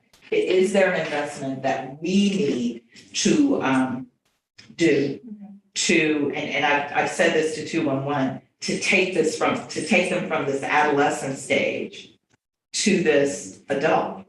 And that adult is the stage that everybody in the city, when they even hear somebody say they have a need, the neighbor will say, 211, Right. call 211, and you tell them what you need and they can get you connected. And so that is kind of some ongoing conversations we are having. And I do believe that Tori, who's their CEO, wants for 211 to grow in that way, but it was astounding for them to have been around as long as they have been around. And this is no hit on them. But when we got into these groups and they did not know. Breaking bread. So tomorrow will be my 7th one. No, my 8th one. And then the next day will be my 9th one. Every meeting, when we bring up 211, they're like, what is that? I don't even, and 211 has free Lyft to get food. All elders can get free Lyft to get food. They've got DoorDash delivery, all of these ways that food can be given to our families, and the families just didn't know. Okay, so what do we need to do to enhance, which goes to the recommendation of collaborating and enhancing and connecting navigators with what's already out there, so that we know that though that capacity is truly being I guess here's the bigger way to say it. Okay, if it's a recommended across domains, but we're saying, well, really, it's 211, which is not across domains. Is it a funding option we put, but we put it under navigators or whatever, and we fund someone else to take it and make it what it needs to be, or? I don't think it's a funding, I think what they're saying is we need to finish developing this directory to make it more comprehensive than what it is right now. Or easier to navigate? Correct. 100%. Do they still use those crazy acronyms on it? We're No, we're working we're on it. clarifying all of Okay. that, yeah. We have to get a name before we actually launch it, but Okay, so that's a yes. Ben, a yes? Yes. Okay. Uh, And the evaluation's a yes. Evaluation's a yes. Capacity building, I definitely think it's needed, but I think it's through collaboration. So I think Collaboration. The point that you all made. So strong collaboration with our partners. My recommendation was the Youth Advisory Council gets a little bit more thoughts. so. Yes. So if, Go ahead. okay, so I do love the idea of a youth advisory council. I even like the idea of a parent or family advisory council. I do love the idea of having the youth be parts of the street team, but I will also say that the street team will be out in these communities talking with adults about whatever it is that they are And they'll be talking to kids too. right, and they'll be talking to kids. So I think kids can talk to kids, but kids can't talk to adults. So I think it could be a part of what they do as a youth advisory Right. council. The outreach is a part of Right, it. and the outreach is a part of that, but when I look at what I think that council would do is it would not be your usual suspects, so not your usual high performing, all of those people. We are really looking for those students that are in the crux of this work, number one. Number two, we use that to help foster leadership in them, help foster their community involvement in their neighborhoods, and help foster their philanthropic acumen. And so that's why I'm really excited about that. But the family council can come and be born out of our community conversation. Right. Because that's what we said we were using to get into the community. And I think as we move forward, we're gonna have more people that become involved. If you're gonna prioritize one, which would you prioritize? I think I would prioritize the youth advisory council. Liza, I gotta tell you, the two things that I heard the loudest when we first started was that we needed a Black man on this council and we needed children involved, youth involved, and that was loud and clear, I think across the board. So I do think it would be, an era of us to not have a place for children to be able to articulate what they need. And I agree, because we tend to find the valedictorians of the schools and, the people who don't necessarily, I want the person who, they don't know where to go to bed tonight. What is it? Because once we get their trust, they will truly let us know what those needs are. So we've got to work with people in the schools or whatever to help us find the right students. But I do think an advisory council is necessary. I agree we can put them out in the streets and have them do, different activities, but we gotta find some way to involve them in a way where we can really hear what they're saying. Yeah, so we are in conversation with AmeriCorps to possibly get two AmeriCorps team members. Vistas, yes, Okay. Vistas. What's a Vista? I'm sorry. It's the difference Don't make between me- city year versus Vista. So Yeah. city year or AmeriCorps, I'm gonna say primary, I don't even know what they're called. They're direct service, whereas AmeriCorps Vista would be more capacity builder, coordinators, things like that. And so Okay, Vista could almost like join a team, they create a project, and so we can have a whole presentation when Okay. we get closer to Okay, that, okay. but that's. So one of the Vistas would build out that The youth program, advisory yeah. component, as well as that work with the other Vista to do the community component. So Okay. community conversations which could evolve into these family councils. The other Vista would also be focused on a community engagement plan. Okay. How do we really get, so that's what we're going to be asking I for like that. in the budget committee. We're almost out of time. I do want to comment. One other thing is I do know that Jack's in the room. So my son is doing city year this year because of a conversation that I had with Jack. So I'm excited about it. He's going to Orlando and he can't wait. Not on commission. No, I know, absolutely. But he did tell me about it, right? Over at Andrews, is when I first found out about it. So I love what they're doing in these schools across the country. And it's like, how can we support City Year in Tallahassee? I mean, why do we not have, It's really expensive. well, we have a little bit of money. We gotta find a way to support We this can because, provide the list of Yeah. how many AmeriCorps direct service options are available actually in our community, where we're working with FSU, who's the coordinator, and they gave us a list. There's bunches of opportunities. So Okay. remember now, we also have Tempo with the city of Tallahassee, Okay. and that's kind of what Tempo is doing, providing work opportunities for our youth. So maybe it's some sort of, some sort of expansion. let's really on that. concentrate on that and find out, because I think there are options there that we're not exploring, that brings those services within our schools, which I do think will provide some support, especially for these low-income kids that will really, benefit from that. Okay. May I make a Yes. comment? As a young person who's worked a lot with community engagement, parent engagement, family engagement, youth engagement, something that we've also heard at our focus group, something that we've heard at Breaking Bread, is oftentimes councils want representation from those families who are in the thick of it. The truth of the matter is that when you're in the thick of it, you can't see the forest beyond the trees. Making a commitment to serve when you care about how you're gonna get food onto the table tonight, or how you're gonna get gas in your car, or how that's your priority, and that's where your focus is gonna be. So oftentimes, I'm gonna go to my work previously with the Ounce Prevention Fund. We had a parent council, we always wanted a parent leader. This is actually, Jack will know about this as well. You got the graduates of the program, because if you try to get parent testimonials of people who were like year one in the program, they're still living it. Yeah. And so you get the graduates who are then able, and actually Talithia Edwards, who is a community influencer in the Bond neighborhood, went through that program and started some of her advocacy work as a graduate of that program and being invited to speak. And that was it might have been 10 years ago. Okay. And how she's kind of grown from that opportunity to continue that impact. Not to say that she hasn't also participated in other programs, but I know that that's one of them. So I would just, I guess I just wanted to make a comment too. I don't want to say adjust your expectations, but we heard that at Breaking Bread with this idea, we were really hoping that all these people would show up.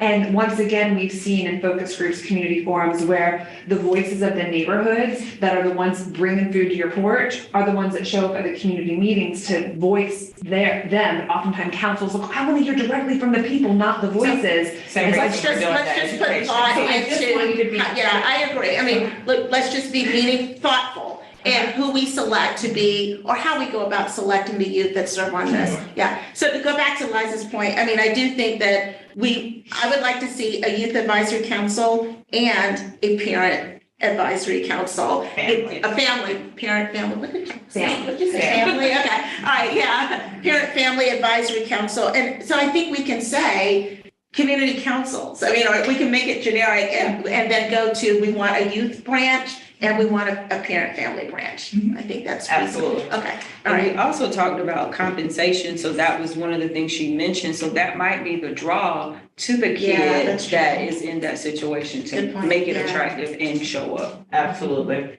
Because if they're doing street team work, that's work. Yeah, And it they- is. And that's how we got them to show up We at can get them Palmer to- Monroe. Yeah. Really. You know, and if you go through some of the nonprofits that got funded, they're smart enough to know that if they can find the right person, it's a good way to keep the relationship with this Absolutely. organization, so. Yeah. And let's move forward with 5 People on minutes. recommendations. For the next 10 pages, okay, so I think we agreed on the council, am I putting words in everybody's mouth, we're gonna do community councils, okay?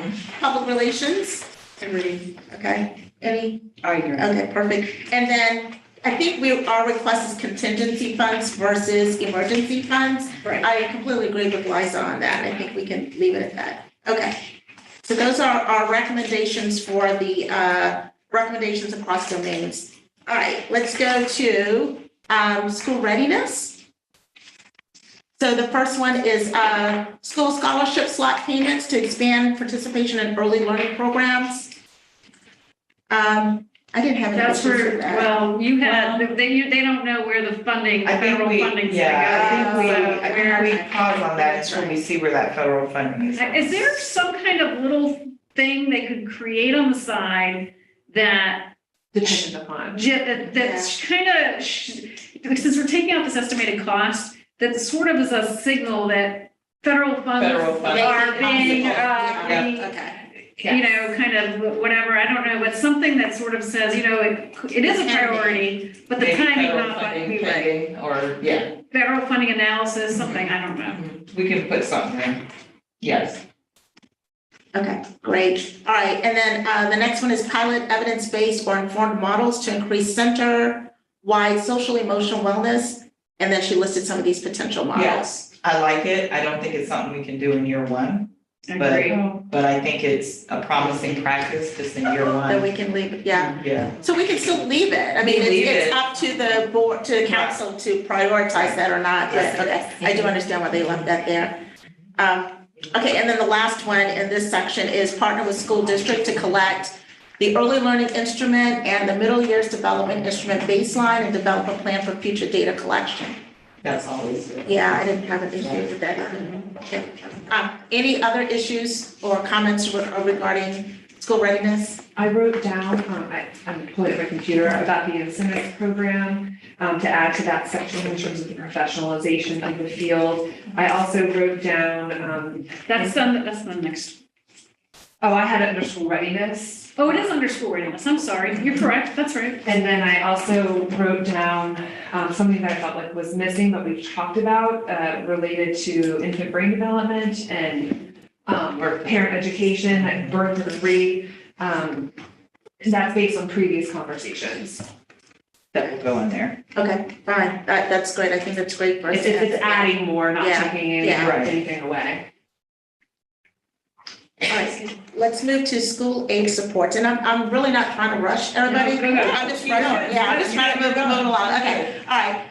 Fund innovative, high-quality after-school and summer programs. That I one think gets that's a the no-brainer. That one gets the star. Yeah, honey. okay, That gets the money star. Right, The absolutely. thing I wrote next to that, based on your conversation, and again, just for what we're gonna give back to the team, to the research team, was about like funding of the actual high quality training for after school programs, because I think that there's a bunch of after school and summer programs that are out there. Are they providing what we might call high quality so that we know that they're moving the needle? Understanding what impact means and how to measure it, I think is a training that they need, but really focusing on bringing in the professional development that's needed for those program practitioners. I think, and this might even be duplicative of the conversation we were having about early learning, is that this kind of, I don't want to say career pathway, because it might be summer camps or after school programs. Is there a certificate? And we were speaking earlier today with the Children's Forum, where they were talking about that there are some, I don't know if it was the Thrive by 5 group, that they were doing an after-school certificate, that there's something out there that's similar to maybe a CDA, or they were calling it the FCCP, which we're gonna educate ourselves on. Yeah. But there's an after-school kind of credential that's similar to the same way that the incentives program works. And when they showed us on the screen, it talked about early learning and after school. So that might be something that we explore. Is DOE investing in it? OEL tends to go up to age 12 because of school readiness dollars. Is there something around that we could maybe investigate as well? Florida Child Care Professional Certificate. That's what it's called. Glad you remember what that acronym was. All right, let's finish these. So the last 3 under here were pilot evidence-based or promising after-school models, focused on children's social and emotional development, and then they listed some models. I'll just go through all of these and then we'll comment. Additional supports for CWD and ELL being served, and I think those acronyms were defined earlier. Okay, and then utilize observational tools like the SEL PQA to inform capacity building efforts. Did any of you have any issues with any of these? I had a timing issue. We're putting this money out in October, correct? October-ish, yeah. And then they're gonna get it when? I think that's what the workshop's about. That's what the workshop's about, to determine. Okay, so let's say that they got it in January. They only have 1 semester of the school year for it, which makes some of these school age support programs tricky for next year, because it's gonna be really hard to implement mid-year. So So it doesn't Now's impact, time. it doesn't Go ahead. impact a lot of this Go other ahead, stuff, say but it. it impacts this. So I'll go ahead and say it, Okay. Go ahead. and I may get pummeled, but I don't think the fall is the time to do early learning. And I say that because we've got ARPA, we've got these funds, we have to know how they're gonna be used. So, I know we have an email from Liz Murphy, who's given us a little more information on how they're using that money. We know the schools are getting a little bit of money to know what that's gonna be as far as Beyond the Bell and some after-school funding. Maybe the fall isn't the time to do that. Maybe we focus on a different priority so that we can see what it's gonna look like into the spring and start with summer funding for summer programming and then move into after-school funding in the fall. Because see, now we would be starting the fall funding in June, July, like that's when that application would be, maybe even sooner, so that we can get it done, get it evaluated, so that it's ready to hit the streets when school starts and all. I'm gonna say 100% agree, and when you look at what this takes to put in place, I think I honestly would recommend contracting with Miami-Dade or someone else who's been doing this for a long time to come up and do a planning grant with you guys. Exactly. And so if I were gonna prioritize, it would be a planning grant for internal creation of a plan to launch early learning in a meaningful way in the upcoming school year. However, that said, because there's some timing issues, we should still be going after Head Start dollars through a grant person and some other things that we can build on top of what we're doing now while we're getting ready.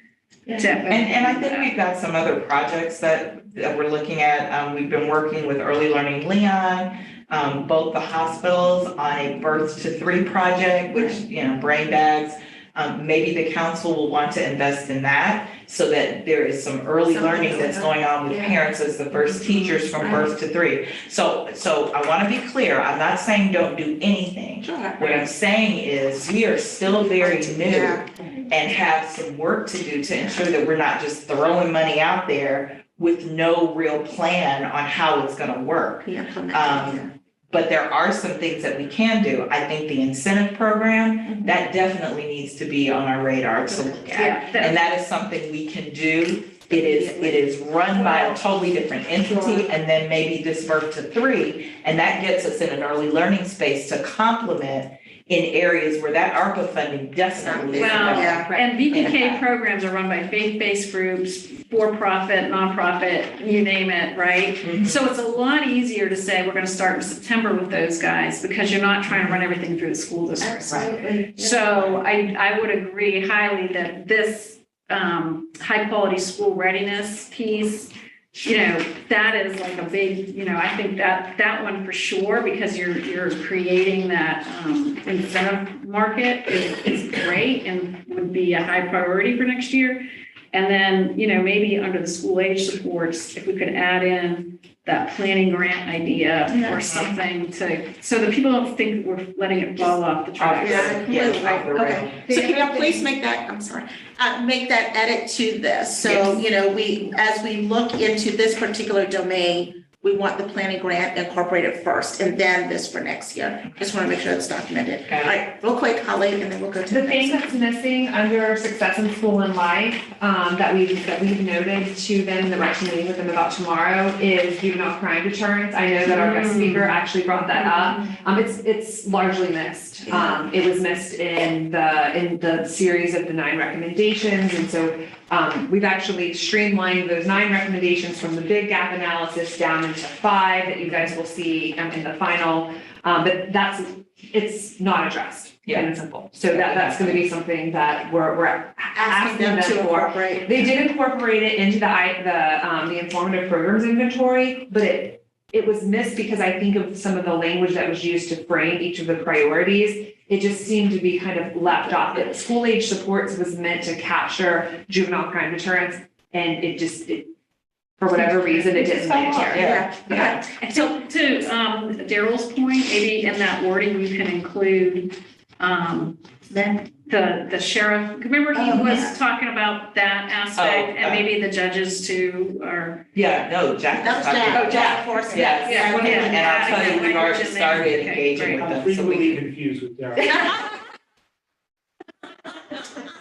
I love it. absolutely working with Yes. LCSO. One of the entities that has been selected for intent to fund for this summer is partnered up with LCSO. Yes. And the Commission on Men and Boys. It's actually proposal number 25 with the Oasis Center. Yes, yes. Let's move forward. Okay. All right, any other comments? No worries. No, we're after 7, so I just want to try to get us out of here. Okay, the next subdomain is physical health. So we have benefits, awareness, and enrollment support specialists in all funded programs. And I like that a lot. I mean, I really think that's a necessary thing. And then the mobile health units is what we have here for both pediatric vision and then oral health, dental health. I like these recommendations. Do we have any comments, thoughts? Okay. The only thing that I noted that was missing, I don't know if it goes here, if it goes earlier, is related to maternal birth outcomes. It came up in the data as one of the issues, but it wasn't listed in the recommendation. So I just wanted to throw that out on the table again, it was included in the IPI. So we might ask them to include something in the options for you just so that it's covered. Push it in somewhere. Yeah, you got the key measures. Okay. And I think this is an appropriate place for it right here under physical health. Okay. And I don't know, I love under mental health, the mental health campaign, I mentioned that earlier. We have 2 different campaigns and it feels like, could this be seen as a subset of the other because A subset of what? of the other public relations campaign? This is calling Okay. now for 2 different public relation campaigns. So in the list of 9 recommendations that we've streamlined down into 5, we actually break down.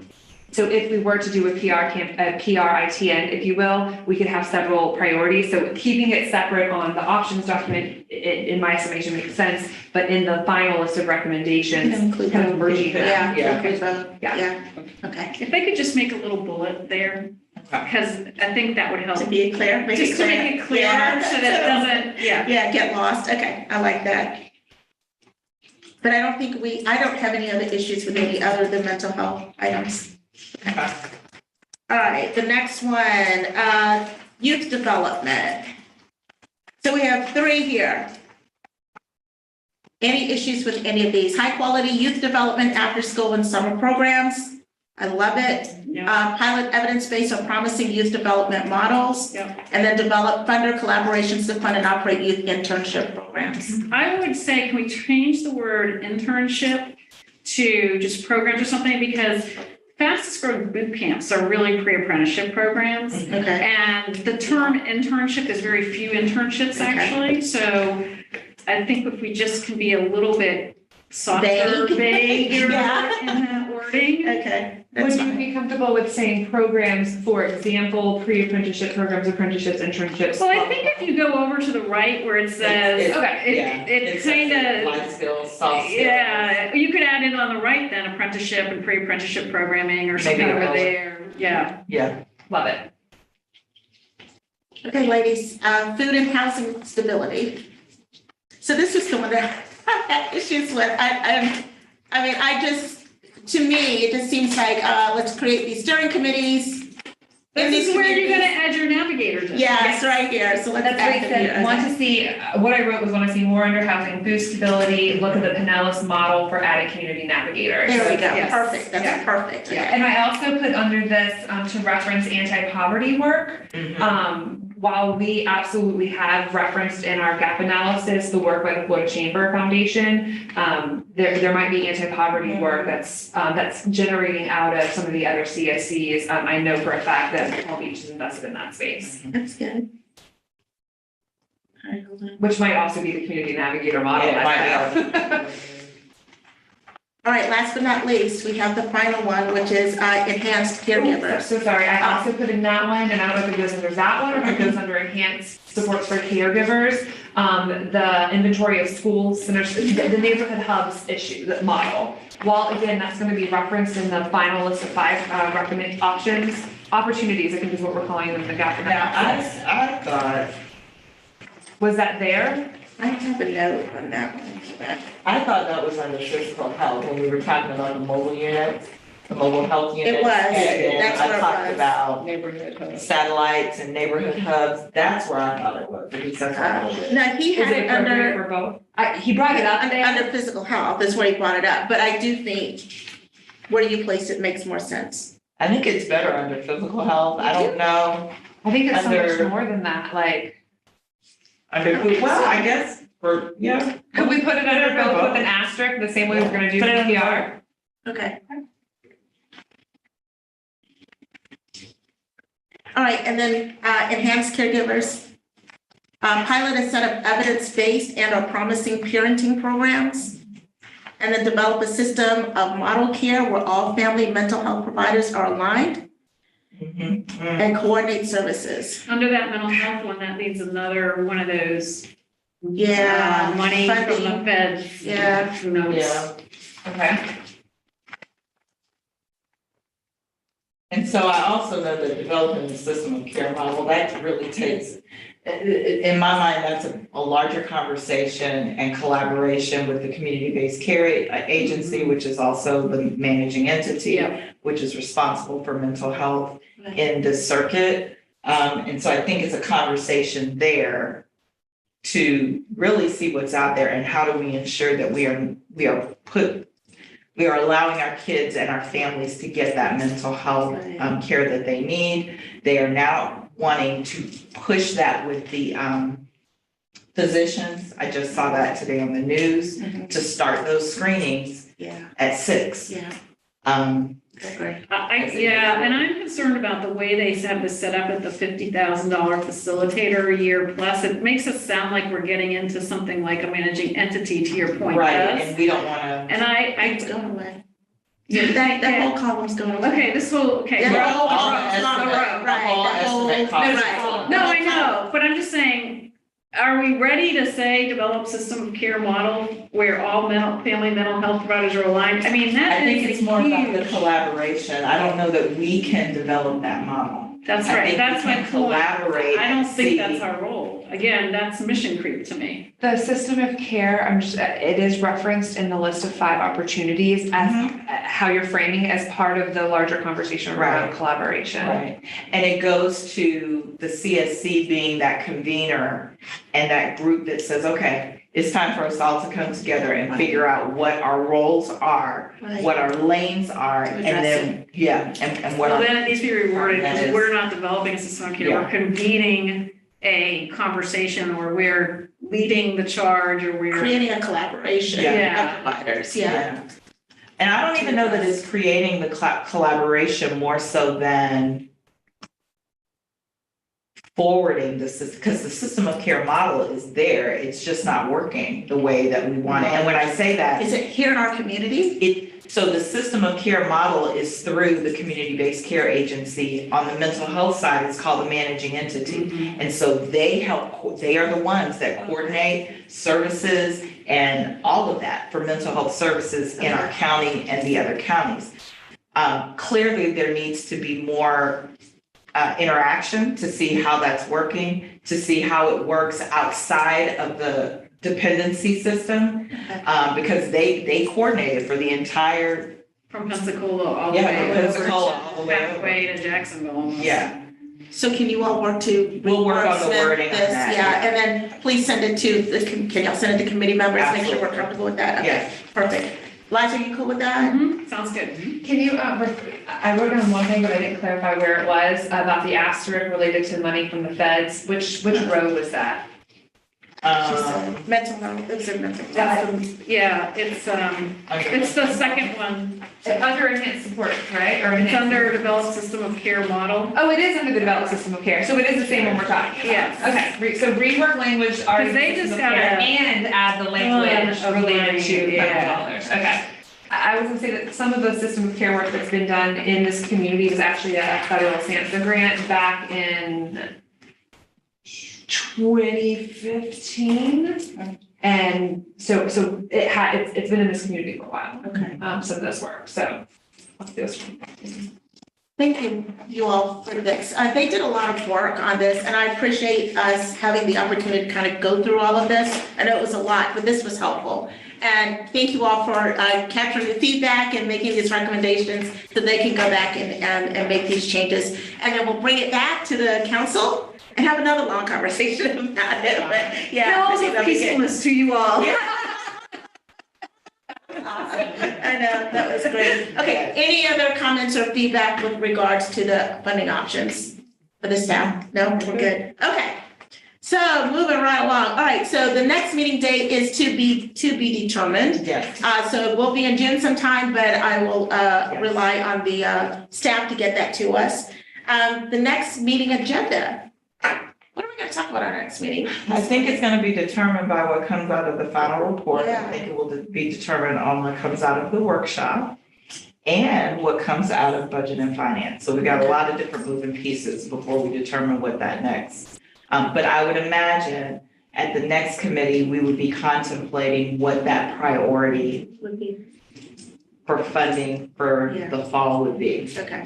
what that would be. The workshops. And what about if we're agreement on, and if we talk to the full board about a contract to analyze all that federal funds? Yes, yes. We should probably talk about that a little bit. Yeah. Okay, that's a good. And I guess the next board meeting, that we should really bring that up to the budget committee, because that's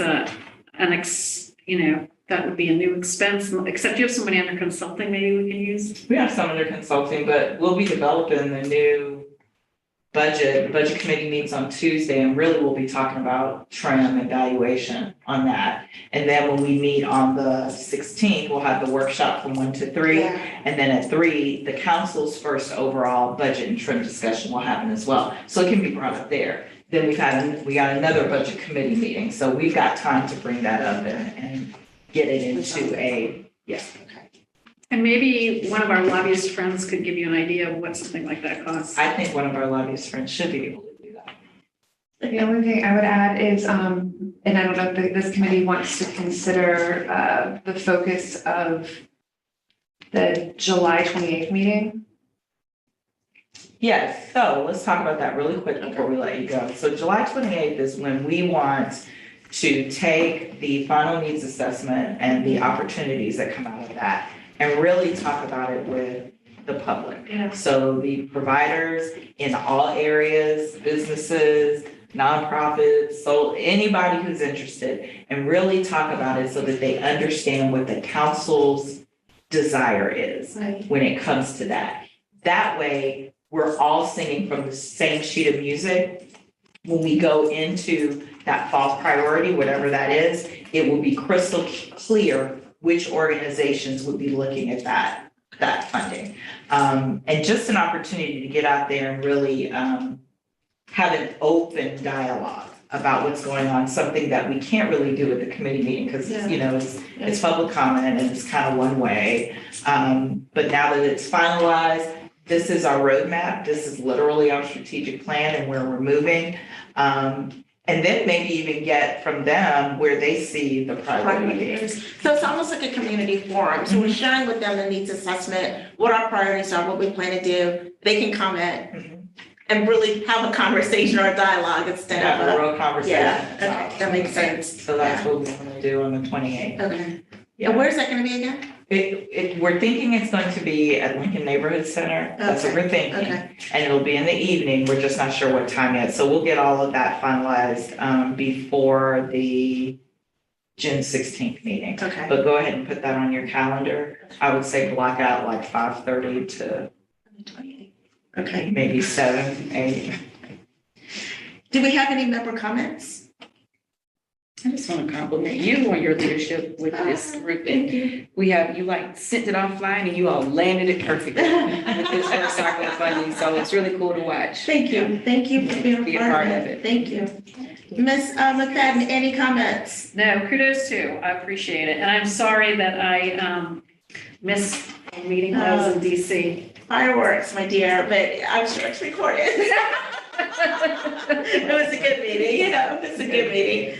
All right, it is now 19. We are adjourned. Y'all, thank you so very much. Thank you. Enjoy your evening, enjoy your trip to Yeah. Mexico. I know, have fun. Is the July 28th a formal board meeting? I don't have No, that it's here. not. That's brand new. Because when Because I, I have a Village Square board meeting at the exact same time. because when my computer died, but I think it's still broadcasting. We just because it's can't. live on Oh, yeah. YouTube. So we're still on YouTube, you guys. I don't know how to close it out though. If we need to, We can close it out.